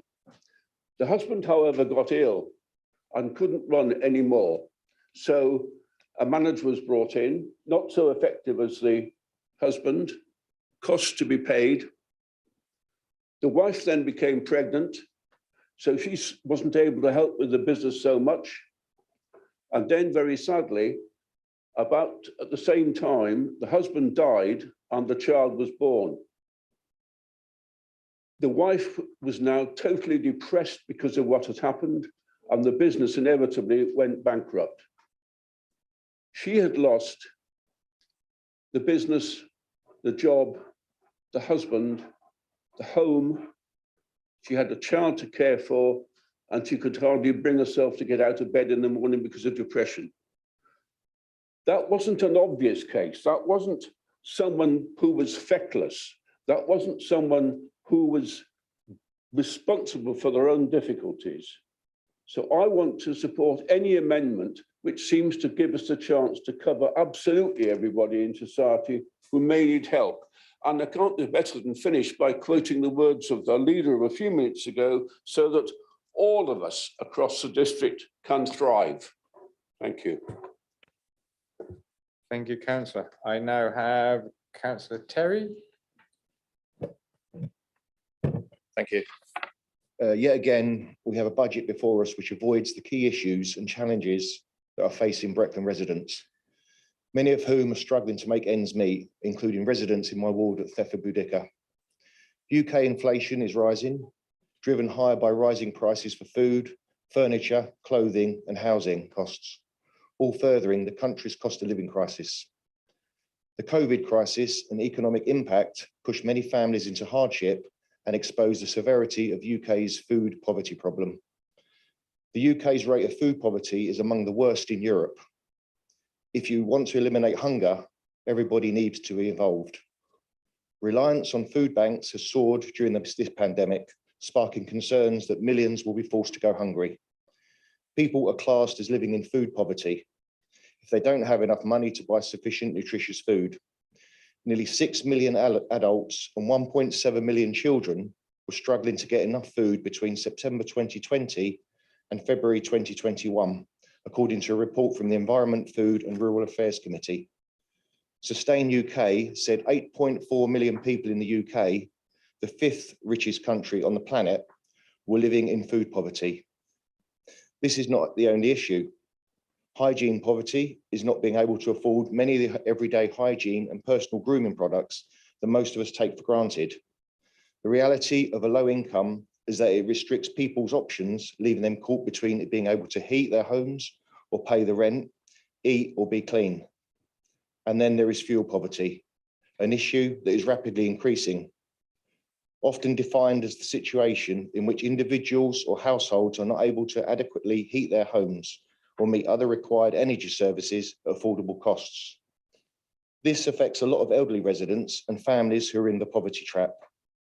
Of course, poverty is not natural. It's man-made. It can be overcome and eradicated by the actions of other human beings. Overcoming food poverty is not a gesture of charity. It is the protection of a fundamental human right, the right to dignity and a decent life. This latest increased proposal in council tax will no doubt be unwelcome news for many residents, particularly those residents who are already struggling to make ends meet. A few weeks ago, whilst I was donating some hygiene products to the Burrell shop for the Charles Burrell Centre, a lady entered the shop in tears. I heard how she had no money to buy food and no heating to heat her home. Increasingly, people are presenting to such organisations at crisis point. Can you bring this Yeah, to sorry. because it's 3 minutes for everybody and we have other people who want to speak. The food bank, now located on the other side of town, some 3.5 miles away and with a very limited opening hours, was of no comfort for her. Fortunately, the staff and volunteers at the Burrell shop were able to support her with a crisis pack and emergency fuel voucher. But this is just a sticking plaster. With over 300 members of the shop, the demand is going to outstrip supply. With increasing energy costs, food bills and increasing council tax, I fear the situation that I witnessed is going to become a more common occurrence. As a council, we must be doing more to support our most vulnerable residents. Food poverty, hygiene poverty and fuel poverty are real issues. This budget does not address these challenges. I support the amendment proposed that we provide the immediate help that is needed whilst we work to implement the longer term changes that are necessary. Thank you. We now have Councillor Downing. As I say, if I may just remind, everybody has got 3 minutes to speak. So make the most of your 3 minutes because I've got people here telling me when your time is up. Thank you, Chair. I will be brief. With regard to something mentioned earlier today about food waste, it's something I feel very passionate about because wasting food feeds climate change. And when it comes to food waste at home, UK households produce around 70% of the UK's 9 million tonnes of food waste every year.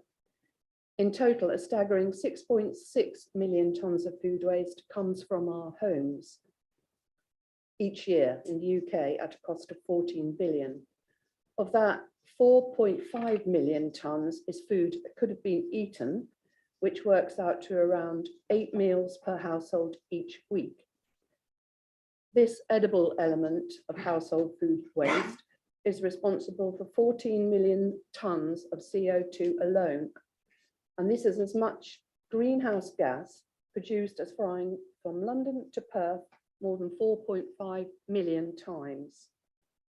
This is such an important issue and we can help tackle this. A food waste reduction officer would work with town and parish councils, liaise with community groups and schools, and help save residents money and reduce the impact on the environment by reducing our carbon index. It is a point that a council serious about climate change should consider. And for those of you who are interested in the figures, these figures were supplied by the Food Waste Action Group, and there is a Food Waste Action Group week on the 7th to the 13th of March this year. Thank you.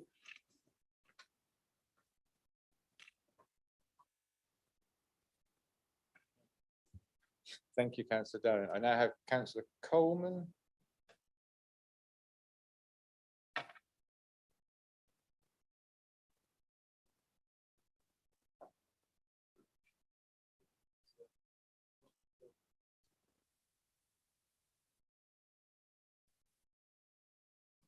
Thank you, Chairman. I don't question the thinking behind the amendment, but I can't support it today on 2 grounds, mainly around duplication of existing work and through the funding not being sustainable for the long term.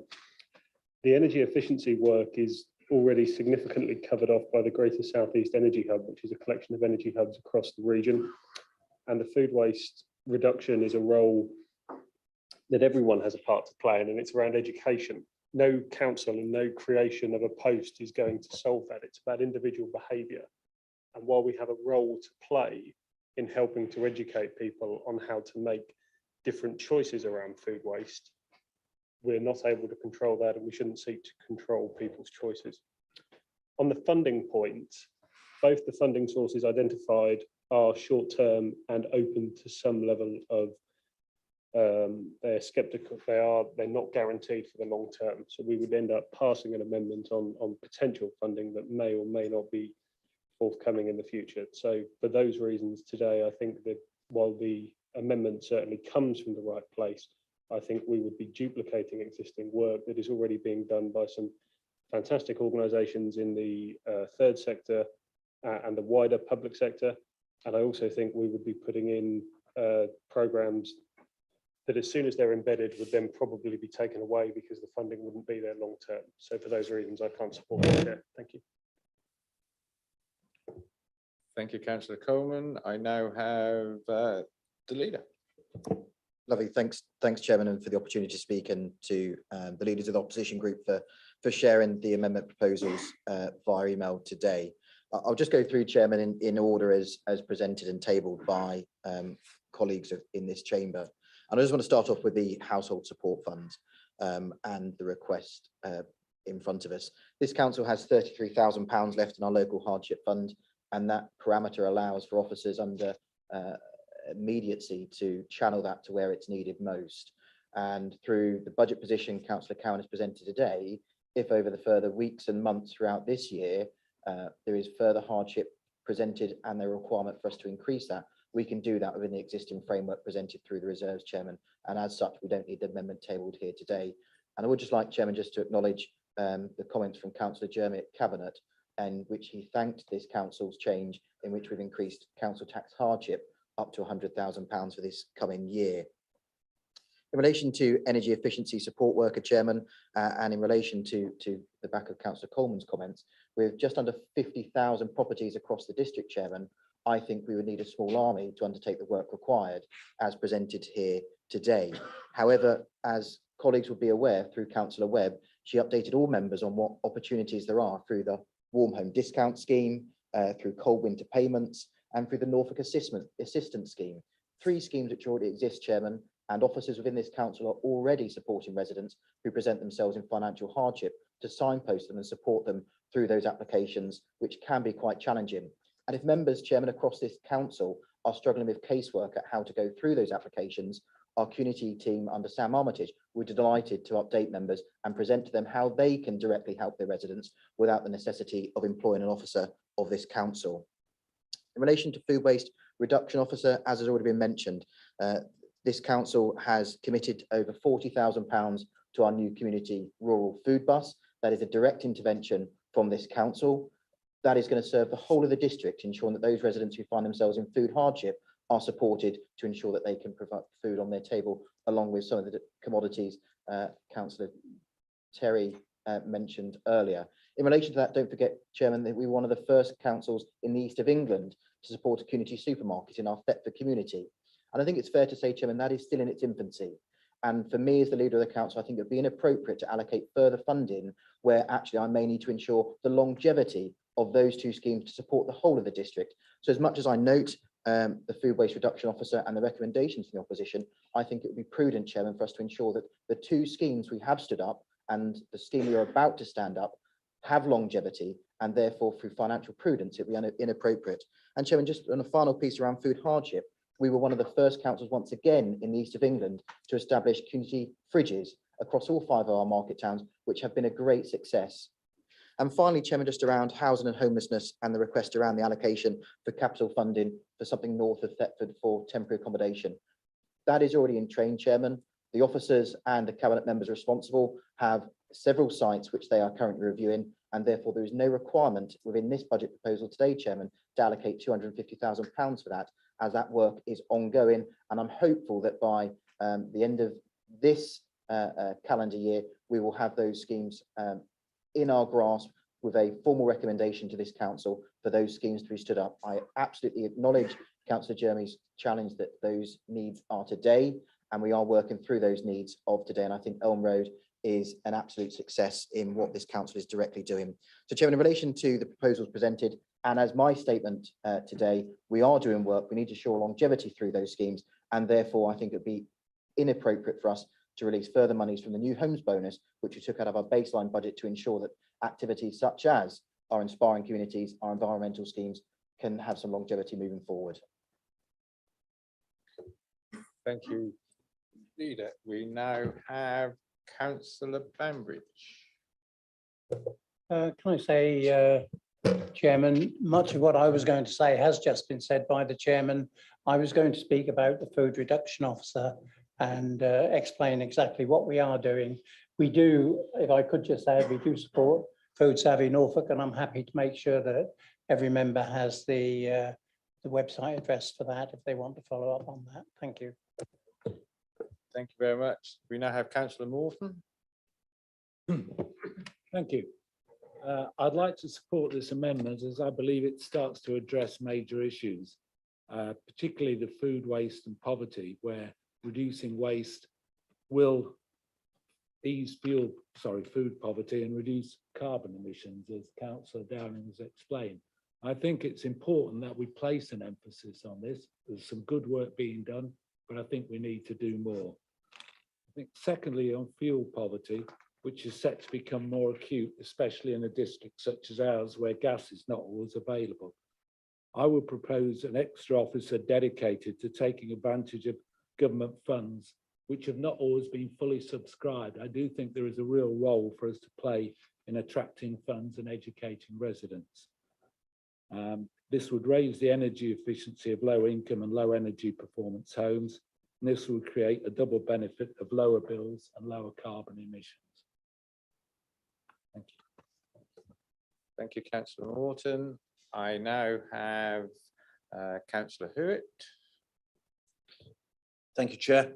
We've heard a number of quotes today, and here's my offering. A great leader is somebody who thinks rather than spends their way out of a problem. It's interesting, and I do acknowledge the fact that Councillor Jeremy sent his amendment to all members after the debate had started. So we're looking at this for the kind of like the first time real time. If only he was as efficient as sending his tweets out of this meeting is some of his emails. I think that would help. That said, I've heard from a couple of colleagues, and there are a couple of things just reading this for the first time, where I feel very much along the lines of Councillor Coleman. I, for one, cannot support an initiative where we will employ somebody to tell our residents what they can spend their money on in how they eat. With respect, I think our residents deserve more than that. There are other challenges, I think, in terms of spending money where we are already engaging in initiatives. I'm a big fan in making sure that capital is allocated where there is an identified need, rather than allocating capital for the sake of the fact that we can allocate capital. So with respect, I cannot support these amendments, Chair. Thank you, Councillor Hewitt.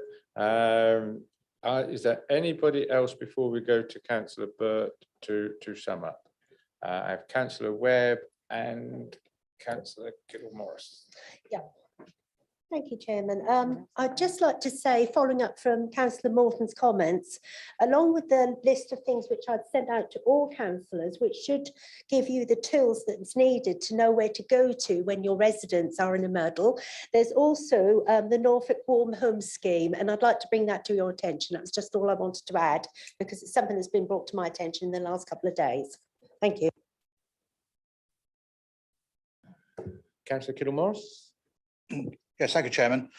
Just a couple of observations, really. I think I'd like the Governance and Audit Committee to look at the way that this amendment was introduced, because I think to look at it at 11 minutes past 11 and then try to debate it for the next half an hour is probably something we should have had an advance notice of.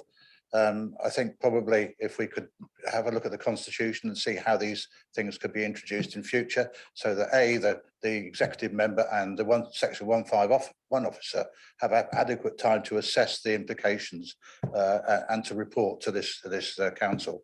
The other comment I have is that the capital proposal totaling an additional £250,000 is to come from the section 106 agreements for affordable housing. I'd remind councillors that a section 106 agreement is a legal document. If I was to be signing a section 106 agreement for affordable housing, if it was diverted to somewhere else, I would think I would sue the council. So I think probably that's an illegal situation to be put in. Thank you. Right.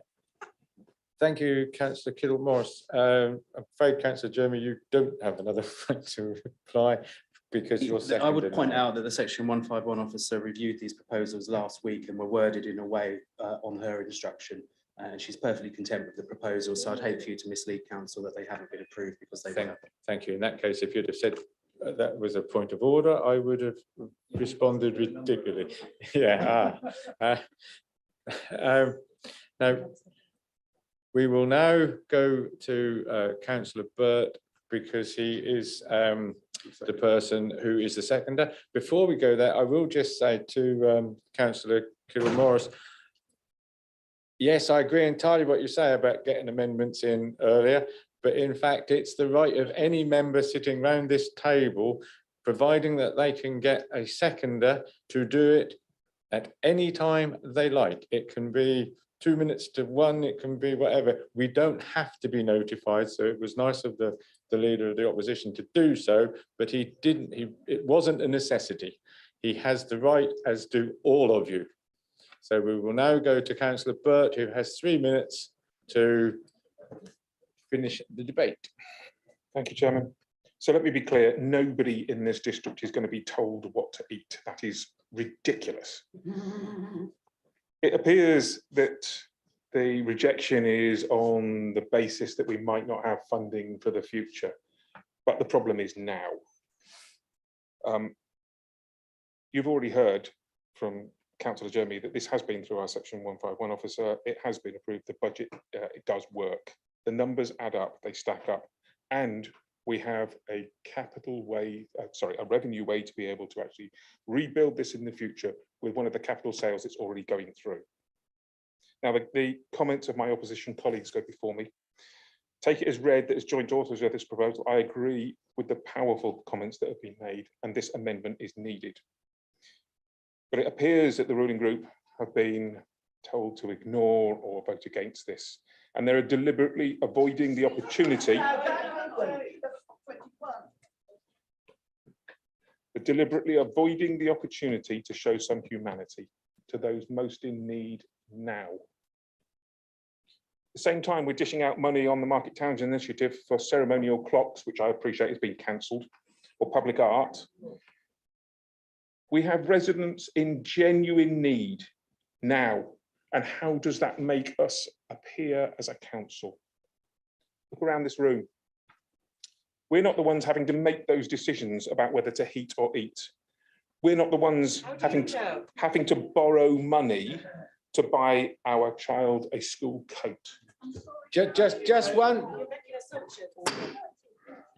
Now, whether you think it's outrageous or not, the man has an opinion. He is allowed the time to say, can we please not keep interrupting him? At the end of this, you will be able to vote on whether you agree or disagree with him. I don't want people keep shouting out and going on. I'm trying to watch a clock. The man has 1.5 minutes left. So I would ask you please to stop interrupting him. Thank you. We need to recognise reality and that we are in a position to do something, albeit limited, to mitigate the absolute worst of the desperate positions some people find themselves, and that it's a position that's through no fault of their own. Councillor Morton has repeatedly demonstrated that central government grants are available and that we're not necessarily pursuing them to the full extent. we clearly need an officer to bring that money in and get it distributed to those residents who need it. And that's a potential double win, climate and poverty. Food waste is a real problem, and it's one that's likely to have a direct financial impact on this council. Investing in housing and homelessness in the north of the district is a no-brainer. It saves the council money in the long term. And doesn't that fit with the Tory mantra? If simple humanitarian action doesn't help you do the right thing, just imagine the image that creates if this amendment is rejected. Thank you, Councillor Burt. Councillor Karen, as the proposer of the first proposed before the amendment, are you prepared or do you wish to comment? I do, Chairman, and thank you for giving me the opportunity. It's a very interesting discussion. In fact, I'll be honest, it's probably the first time in my 18 years or so as a councillor that we've actually enjoyed such an interesting display of passion in this chamber. I believe it used to happen quite a lot in the early days before I was a councillor. But I am confused, I have to say. And why am I confused? I'm confused because you've already heard from our leader, you've heard from various members that an awful lot of the proposals that are being put forward in this alternative motion are actually being managed and dealt with through the council and its procedures and processes. And I'd just like to remind you that the budget that we've put before you today, not only does it deliver on the 90, enable us to deliver on the 90 statutory duties for which we are responsible, but it also enables us to do the following: support the homeless, invest in our 5 market towns. And that isn't about little clocks, frankly. It's about improving the quality of life, ensuring that the traders in those market towns can actually undertake their business safely and securely and attract more income as a result, generate footfall. We're allocating community grants across the district in various ways, and my colleagues here could explain all of those in some detail if you wish them to. We're supporting those in hardship with Community Shop and the Outreach Food and Support Bus and other means, and you've heard that explained earlier. We're also supporting businesses in Breckland all the time. Without the businesses in Breckland, this district will struggle. And we are doing what we can to lever in additional funds in order to enable those businesses to be successful. And we're doing many more things that you are all aware of in our Inspiring Communities program, our vulnerability program. Now, all of that goes to the heart of the challenges which the opposition have rightly identified. But don't think that we ignore that. Don't think that we do not understand that.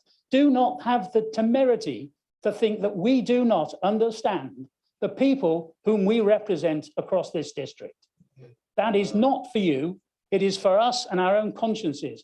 And believe me, I do represent a number of people in really tragic circumstances in our rural communities. This is not just about towns. It's about the villages. It's about the hamlets. We all, passion. I am passionate about this district. I stood as a councillor in 2003 because I was passionate about this district. You're getting to the end of your time. I am. I'm getting to the end of an awful lot of other things as well, Chair. Exactly. I know. So, okay. So I cannot accept the amendment as it's been tabled. I believe our budget proposals and the programs that we have in place in this council actually address all of these items and are supported by third agencies, by the county council, by the LEP and others. So no, Chairman, I cannot accept this amendment at all. Thank you. Thank you, Councillor Khan. We are now going to the vote, and just for clarity for everybody, this vote is on the amendment only. It is the amendment that Councillor Jeremy and Councillor Burt put forward, and I now ask for all those in favour of the amendment. Point of order, Mr. Chairman, as this is a vote on the budget, on an amendment to the budget, does it need to be recorded? No, we've checked that unless the proposer or seconder wish it to be a recorded vote, it does not have to be. I'd like to request a recorded vote, please, Chairman. In that case, Seconded. are there, how many members do we need? Five. Yeah. Right. Right. Well, that's what, right. So what we need now is a seconder to the proposal of a recorded vote. We have a seconder. All those in favour of a recorded vote, and you need 15. 13, sorry. Can't read my own writing.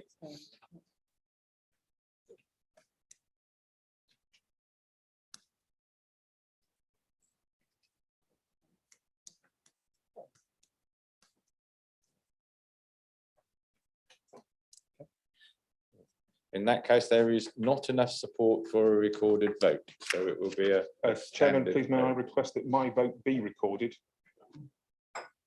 And I would do the same, please, Chairman. Right. The 10 people who requested it, would they all like their votes recorded? Lovely, thank you very much. It's causing you an awful lot of work, I know, Julie, but if we now go, you're only going to have to do it the once, hopefully. So can we now go to the vote? All those in favour of the amendment?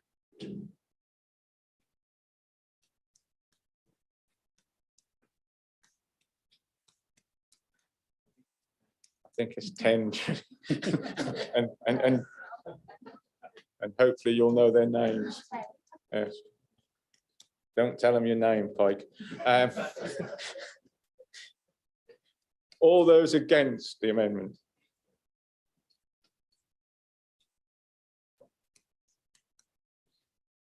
Any abstentions?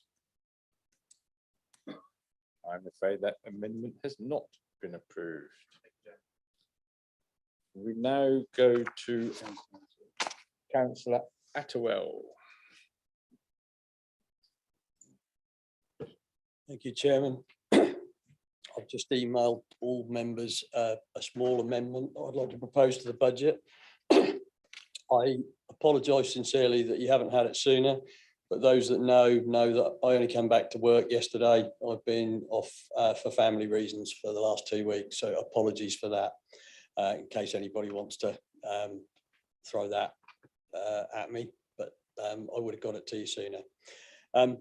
Small amendment from me regarding the Breckland Discretionary Hardship Fund, and the leader touched on this earlier on. I will read this out. Some of our most vulnerable residents in the Breckland district are experiencing hardship, which will only get worse because of the very significant increases in the cost of living expected this year and beyond. I strongly believe that we need to try and help them, and as a council, we have sufficient resources to do so. I'm advised by officers, and I'm grateful to Alison Chubbuck and Steve James for their assistance on the figures, that the existing fund, which was set up at the beginning of the pandemic, currently has £33,000 left in it. I propose that we top this fund up to £70,000. Based on the current scheme's criteria, this can provide discretionary assistance for over 200 vulnerable people and their families. With regard to how this would be funded, I would propose, as you'll see, if Julie could just scroll up, please. Option 1, having sought advice on where this could be funded from, the Council Tax Hardship Fund set up last year has not seen the demand we would have expected. We could therefore repurpose some of the remaining balance of the 2022-23 contribution from the Council Tax Hardship Fund into the Discretionary Hardship Fund to support residents and still leave a healthy balance in the Council Tax Hardship Fund for future demand. And I'm told that that balance that was left in the Council Tax Fund would be approximately £50,000. This proposal would allow our officers greater flexibility to help those residents in need. And I will just come on to my reasons for this. I I am a passionate believer in the Inspiring Communities programme, and I have spent many hours now with Steve James and Samantha Armitage to understand that scheme in a great deal of depth and exactly how we can support our residents and how we can also get partnership working with perhaps parish and town councils to that effect to help. Obviously, Alison's right, she said earlier on, we need to draw down funding wherever we can. I was immensely pleased to hear about all the social prescribing scheme. Certainly in my village, we're wholeheartedly embracing that, and we're working very hard to make sure we put that in place in our village. I just want to talk to you about a young single mother in my village, and this is why I want to put this forward, because there is a definite need across our parishes, and in particular the villages, which sometimes get left out. I have a single mother in my ward. She has a baby which requires regular medical attention. She's been supported to leave an abusive relationship. I approached Breckland Council, and Breckland Council, through Sam, was able to give a discretionary hardship payment to help with her heating oil.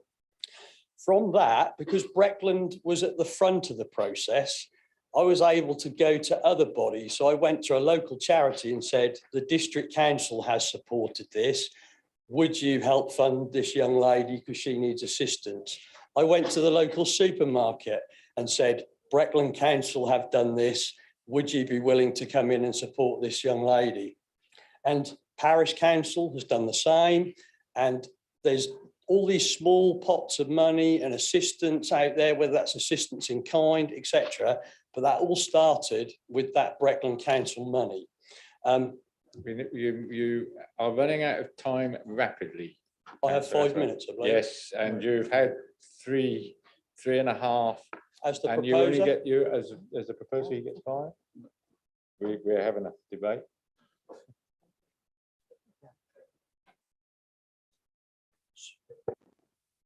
Sorry, just to be clear, Councillor Cowan has 5 minutes as the mover of the original motion. All of the speakers on amendments or at any other point have 3 minutes. We're allowing a degree of discretion. Yeah. So my thinking is on the basis of the fact that we don't have a household support fund because we can't guarantee we're going to get funding from the county council, and that's been debated today. I would like us to have almost a fighting fund to build up this discretionary fund for the year ahead. And we can do that by transferring the money which isn't being used from the council tax support scheme. I think that's costed. If that scheme is not being fully utilised, why not put the money in here and give our officers the flexibility so they can help vulnerable residents there's a whole plethora of things that these residents probably need, but give the discretion to our team. They know what they're doing, and I wholeheartedly recommend this amendment, and I hope that you will feel that you can support it. Thank you. Thank you, Councillor Atwell. Do we have a seconder? Okay. Which one are we using as the seconder? Councillor Gilbert, you have the right to speak now or wait until the end of the debate. Entirely up to you. I'll say it now because I think Councillor Atterwell has said it all. If we've got money in a pot somewhere which isn't being used, let's move it into a pot that is being used and where it can be used to probably a better effect.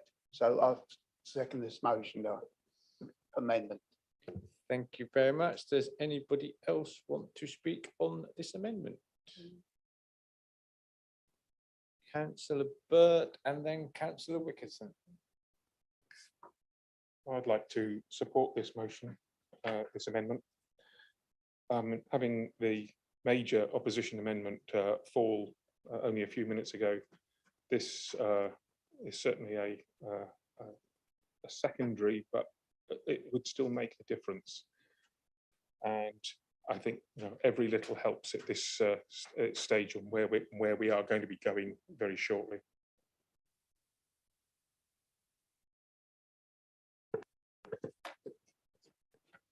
Thank you, Chair. Excuse me, so sorry. Yes, I support this amendment 100%. I think it just as a bit repetitive maybe, but it does seem to me that it puts more money in a pot that we as a council can manage rather than having to go through other agencies to actually access that money.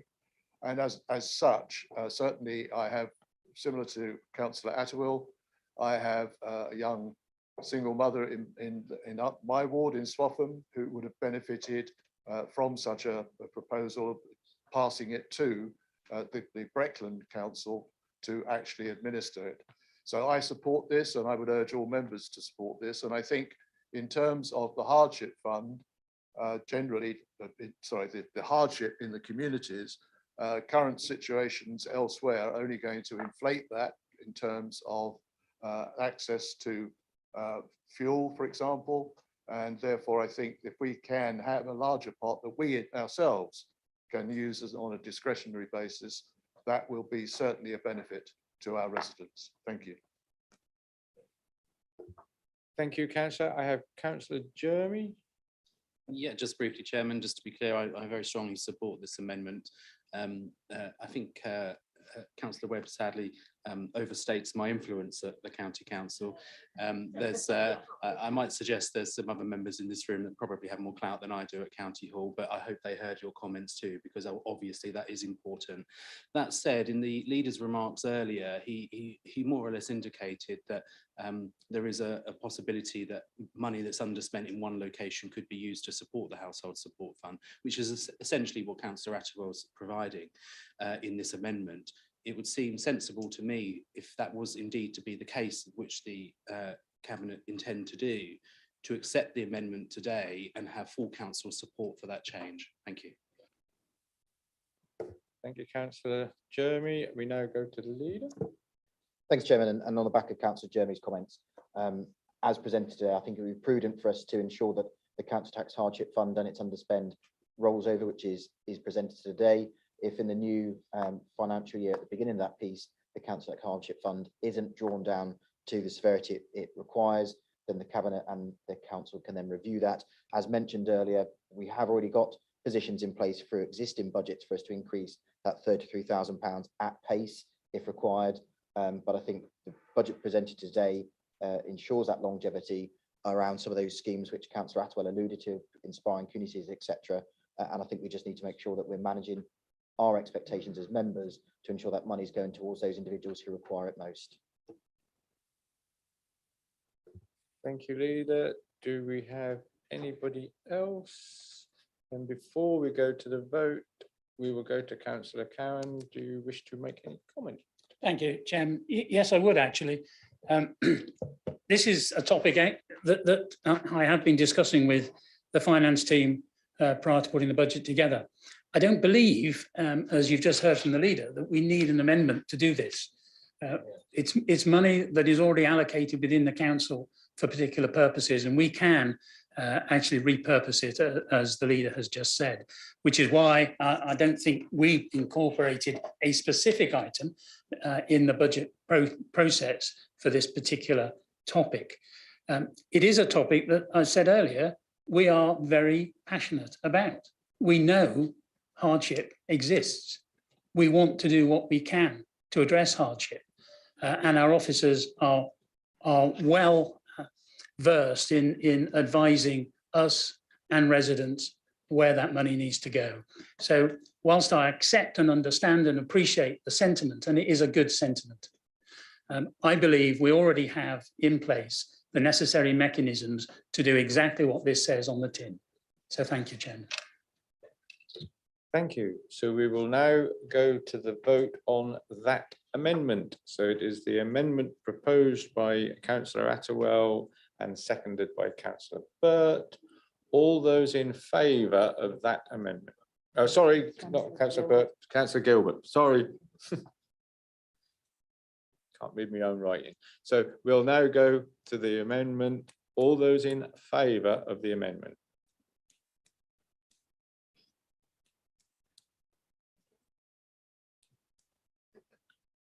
Thank you. All those against?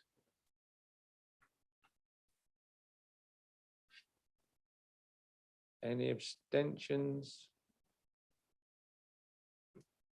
That amendment has not been approved. We now go to Councillor Burt. Because you are the leader, the fact that that was joint, you now get to actually speak on the original proposal. On the original proposal. Thank you, Chairman. I am so disappointed that we've not been able to move proactively forward with the opposition amendment. There are 6 recommendations which are being put forward to council now, and to say that we haven't engaged with these before is obviously false. We've been talking about our amendment or the elements of our amendment for months. We've been to Cabinet, we've been to overview and scrutiny. There's nothing new in what we were saying. But what has also been drawn out is that on every one of those 6 recommendations, we have certain issues. There have been some things which we have addressed, and our voice seems to have been ignored for the most part or entirely.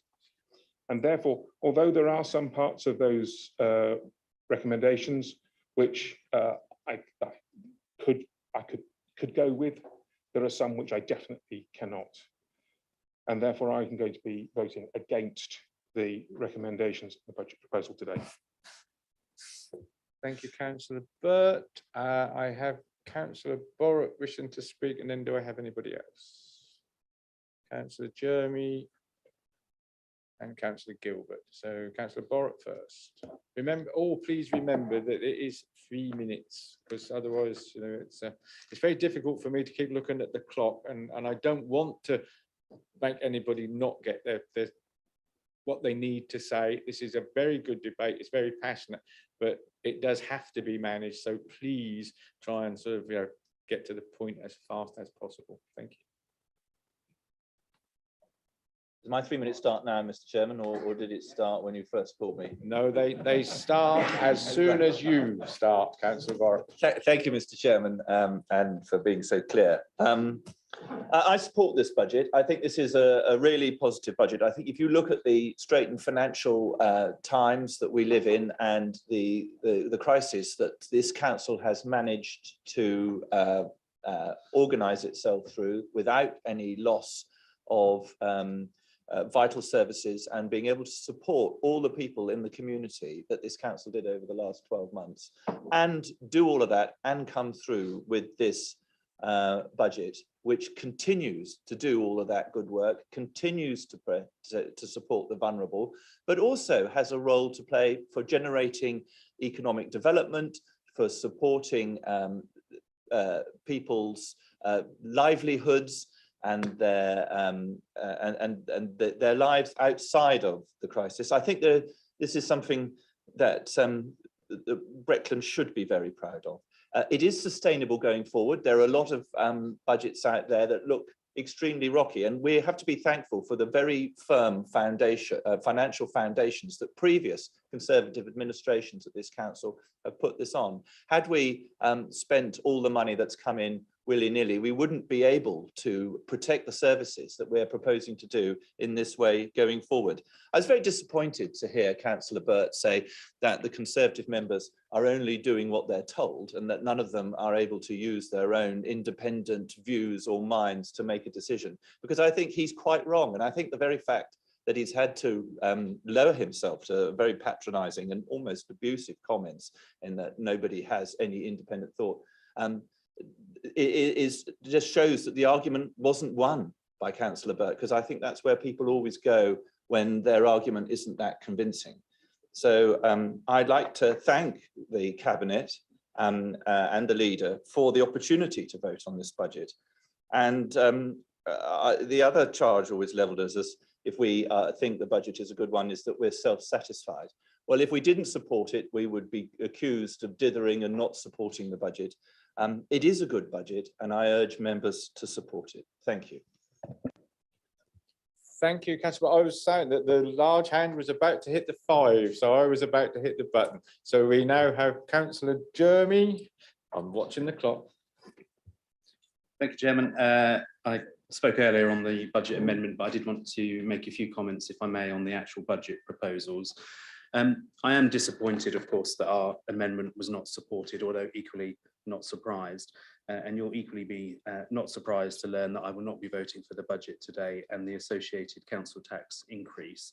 This council, along with Norfolk County Council and the Police Commissioner, will be adding significant amounts onto people's council tax bills from April, on top of significant increases over the past few years, speaking collectively of all the total different increases.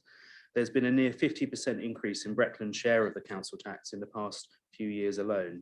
In 2016, you paid just over £1,100 to Norfolk County Council. By April this year, that will be almost £1,600. I have some sympathy. Government funding to councils has been slashed, and there's an expectation from governments that bills will be going up by the maximum amount. Last year, the hardship fund was introduced to support residents that were struggling, specifically with their council tax, and I have been disappointed that there's not been more effort made to make sure that it is working as it should. For me, this is a budget that fails to recognise the cost of living crisis. It misses an opportunity to tackle the climate emergency. We cannot have business as usual, and I will be voting against. Thank you. Thank you, Councillor. And we now have Councillor Gilbert. Thank you, Mr. Chairman. It's my normal annual rant about streetlights. There is, you look surprised, William. Yeah, I cannot support item 1 because of these special expenses. I do not see why people in villages get funding from this council, and things are done in these villages, which I support. But when it comes to the towns, they do not contribute to the things in towns like the street lights. People from the villages come into the towns in the evenings and go and see friends, and there are street lights which they don't pay for. I think it is, I know I can see Paul going to come back here. So I cannot support that. There were opportunities, I think, today to strengthen the budget with the propositions which were put forward. So overall, I'd like to thank the officers for all their hard work, because it's certainly something I could never do. As I always say, I'm an artist, not an accountant. But so I think I will reserve my decision on the rest of them and have a little think. But I will definitely be voting against number 1. Thank you. Thank you, Councillor Gilbert. We are now going to go to the vote, which will be a recorded vote, and there will be the facility in the vote for anybody not to vote for various parts of the amendment. So I would ask Julie to do a recorded vote on the recommendations. You will either say for, against. If you are against anything, you can quote the numbers, or obviously you can abstain. So it's for, against, for and against if you've got the numbers, and then abstain. So Julie, over to you with your large sheet. Thank you, Chairman. Councillor Ashby. Councillor Askew. Councillor Atterwill. Councillor Bambridge. Councillor Burt. Councillor Borrett. Councillor Bowes. Councillor Brame. I shall abstain. I'm chairing this meeting. Councillor Brindle. Councillor Marion Chapman-Allen. Councillor Sam Chapman-Allen. Councillor Clausen. Councillor Coleman. Councillor Cowan. Councillor Crane. Councillor Dale. Councillor Dowling.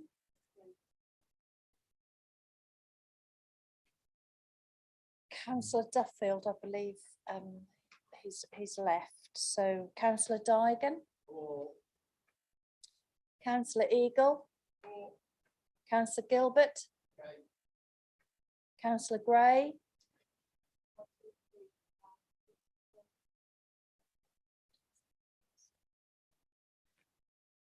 Sorry, could you repeat that again, please?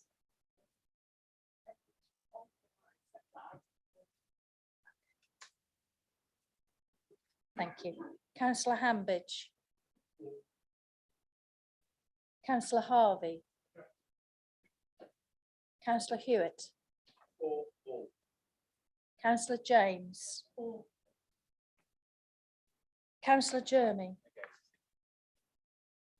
Councillor Kittle-Morris. Councillor Kybird. Councillor Keith Martin.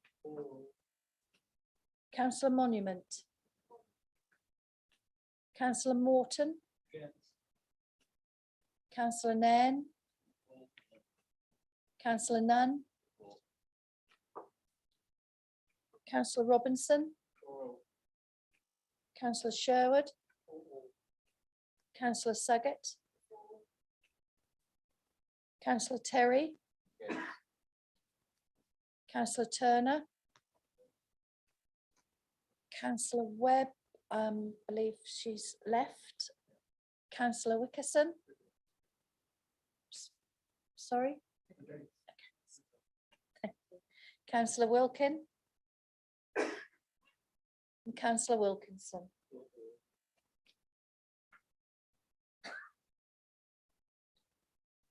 While you're doing the numbers, Julie, I think my maths works out that I think that the proposals have been approved. Before we move on to item 13, I must admit, I mean, it has been absolutely great to have all the debate and everything. As just asking, would you like to have a 5-minute break, comfort break, or would you like to carry on? Okay, lovely. In that case, we'll carry on to 13, which is Council Tax 2223. Councillor Karen, Executive, they must know what you are by now, Executive Member of Finance and Growth, to present the report and then propose and quote the recommendations, which can be found on page 363 of the agenda pack. Councillor Karen.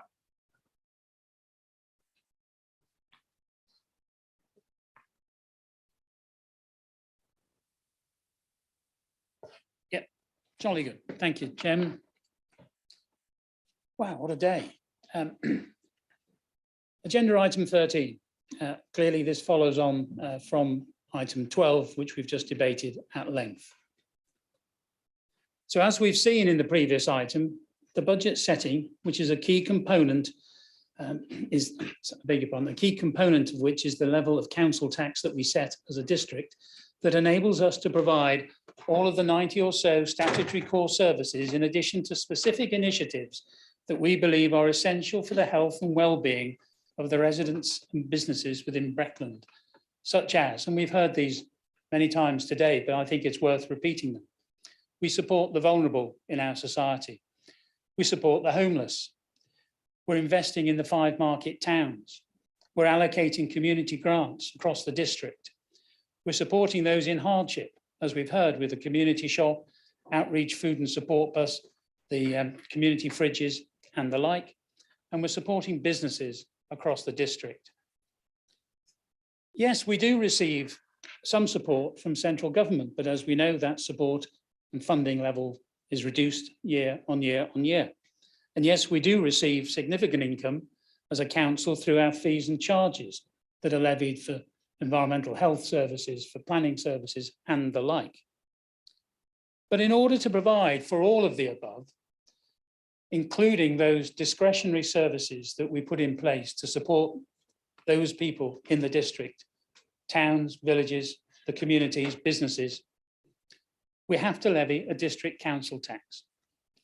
And that tax, the lowest of any district in the country at around £100, it's £100 proposed here, as you know, £100.68 for a Band D property, enables us to effectively repay those council taxpayers £750 worth of services to households across the district. The bottom line in this budget is that for an outlay of £1.99 per week for a Band D property, residents receive services delivered and provided by this council to the value of £14.42, which is, I believe, a good dividend for the amount of money we pay out. Chairman, I would like now to propose the two recommendations that are found on agenda item 13. Item 1, that the full council approves the special expenses for years 22-23 identified at paragraph 1.3. Number 2, that full council approves the formal council tax resolutions for year 22-23 identified in paragraphs 1.41 to 1.45. And I propose that motion, Chairman. Thank you, Councillor Cowan. Do we have a seconder for that proposal? Lovely, thank you. Anybody wishing to speak on this, if they notify us by putting their hands up, but we will do the same courtesy as we always do. We will go to the leaders of the opposition parties first, so the three will go along. So Councillor Jeremy first. Thank you. Councillor Burt. Thank you, Chairman. So here we are again, the claim that for your £100 of council tax, you can receive £750 worth of services. That's wrong. If you want a garden refuse bin, you're going to have to pay more than the £100 council tax. If you want to put a planning application in, you're going to have to pay the fee, quite right too. But to claim that £750 worth of services you get for your £100 council tax is utter rubbish. Now, the ruling group seems fixated on being able to claim these low costs without recognising the fact that that's only possible by hurting those most in need. We provide a very small programme of non-statutory services, and they seem predicated on PR. I've made multiple representations at Cabinet and overview and scrutiny. My concerns have been, for the most part, ignored. Therefore, I cannot vote for this increase. Thank you. We now have Councillor Attewell. Chairman, very briefly, I didn't vote for the budget as was, as you noted, but find myself in the position of now the budget has been set. If we don't vote for the council tax increase, the budget kind of falls apart. So I will reluctantly vote for anything. Nobody likes increases, but I will reluctantly vote in favour of the increase in the council tax, purely because if we don't, what are we going to do with the budget and where are you going to find the shortfall, which is substantial? Unless Councillor Cowan has got an alternative for that, I'll be very willing to hear it. Thank you, Councillor Attewell. Councillor Gilbert. Thank you, Chairman. Yeah, as you will be surprised to hear, I cannot support the setting of this council tax purely because of the special expenses. But I would like briefly to come back to something that Councillor Cowan said earlier, and I meant to say it first time round. Hasn't it been a good debate? As Councillor Cowan said, we used to have good debates in this council many years ago. And I think today, as a council, even though we lost our propositions, we can be proud as a council of the debate which we've had. And I think it's more strength if we can have more debates like this going forward. Thank you. Thank you, Councillor Gilbert. I think that depends on which seat you've got in this house. And I now have Councillor Hewett that would like to speak. Thank you, Chairman. And as is now an annual custom, part of my response is very specifically to Councillor Gilbert, but particularly for those people who might be looking at this debate. Since 2001, Breckland has been the streetlight authority for our 5 market towns and 1 village. Those towns and 1 village that chose not to take streetlights to themselves some 20 years ago. We provide this service at cost. You can see from paragraph 1.3 that the cost for Watton is half that of Thetford and double that for Dereham broadly, because Watton has got twice as many streetlights as Dereham, and has got half as many streetlights, because I know, because Councillor Jeremy has counted all of them and gives me updated, as Thetford. The reason why there is a special responsibility allowance for streetlights is because that is the decision that Watton took. And I've been out to Watton, I've sat with you and discussed it through. We've counted your streetlights. That is the way it works, I'm afraid.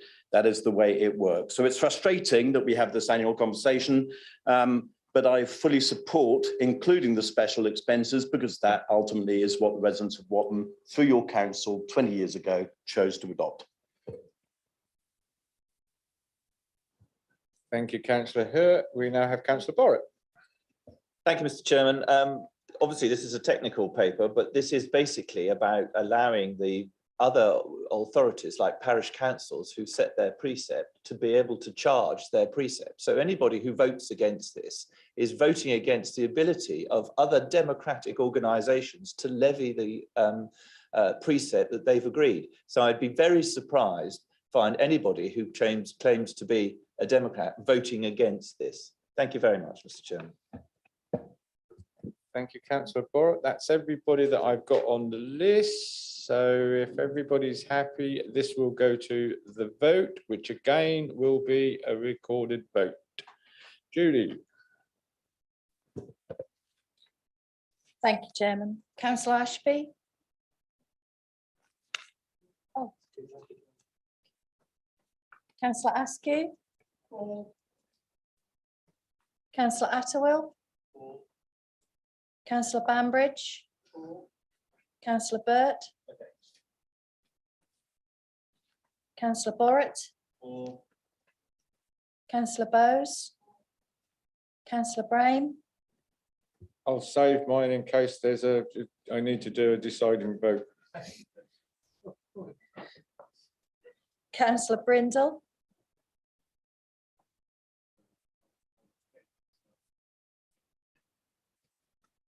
Councillor Marion Chapman-Allen. Councillor Sam Chapman-Allen. Thank you. Councillor Clausen. Councillor Coleman. Councillor Cowan. Councillor Crane. Councillor Dale. Councillor Dowling. Councillor Digan. Councillor Eagle. Councillor Gilbert. Councillor Gray. Councillor Hambidge. Councillor Harvey. Councillor Hewitt. Councillor James. Councillor Jeremy. Councillor Kilmorris. Councillor Kybird. Councillor Keith Martin. Councillor Monument.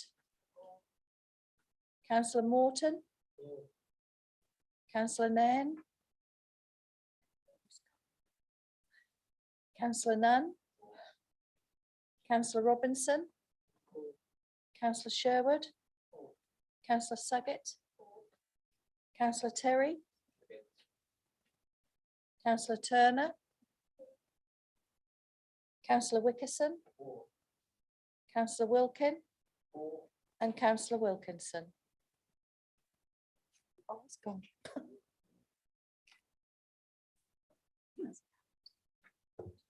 Thank you, Judy.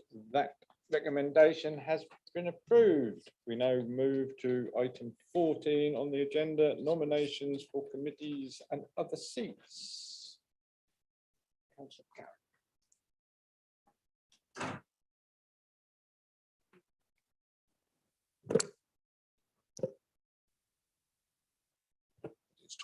Yes, thank you, Chairman. One new outside body, please, and that is the Norfolk Climate Change Partnership Portfolio Holders Group.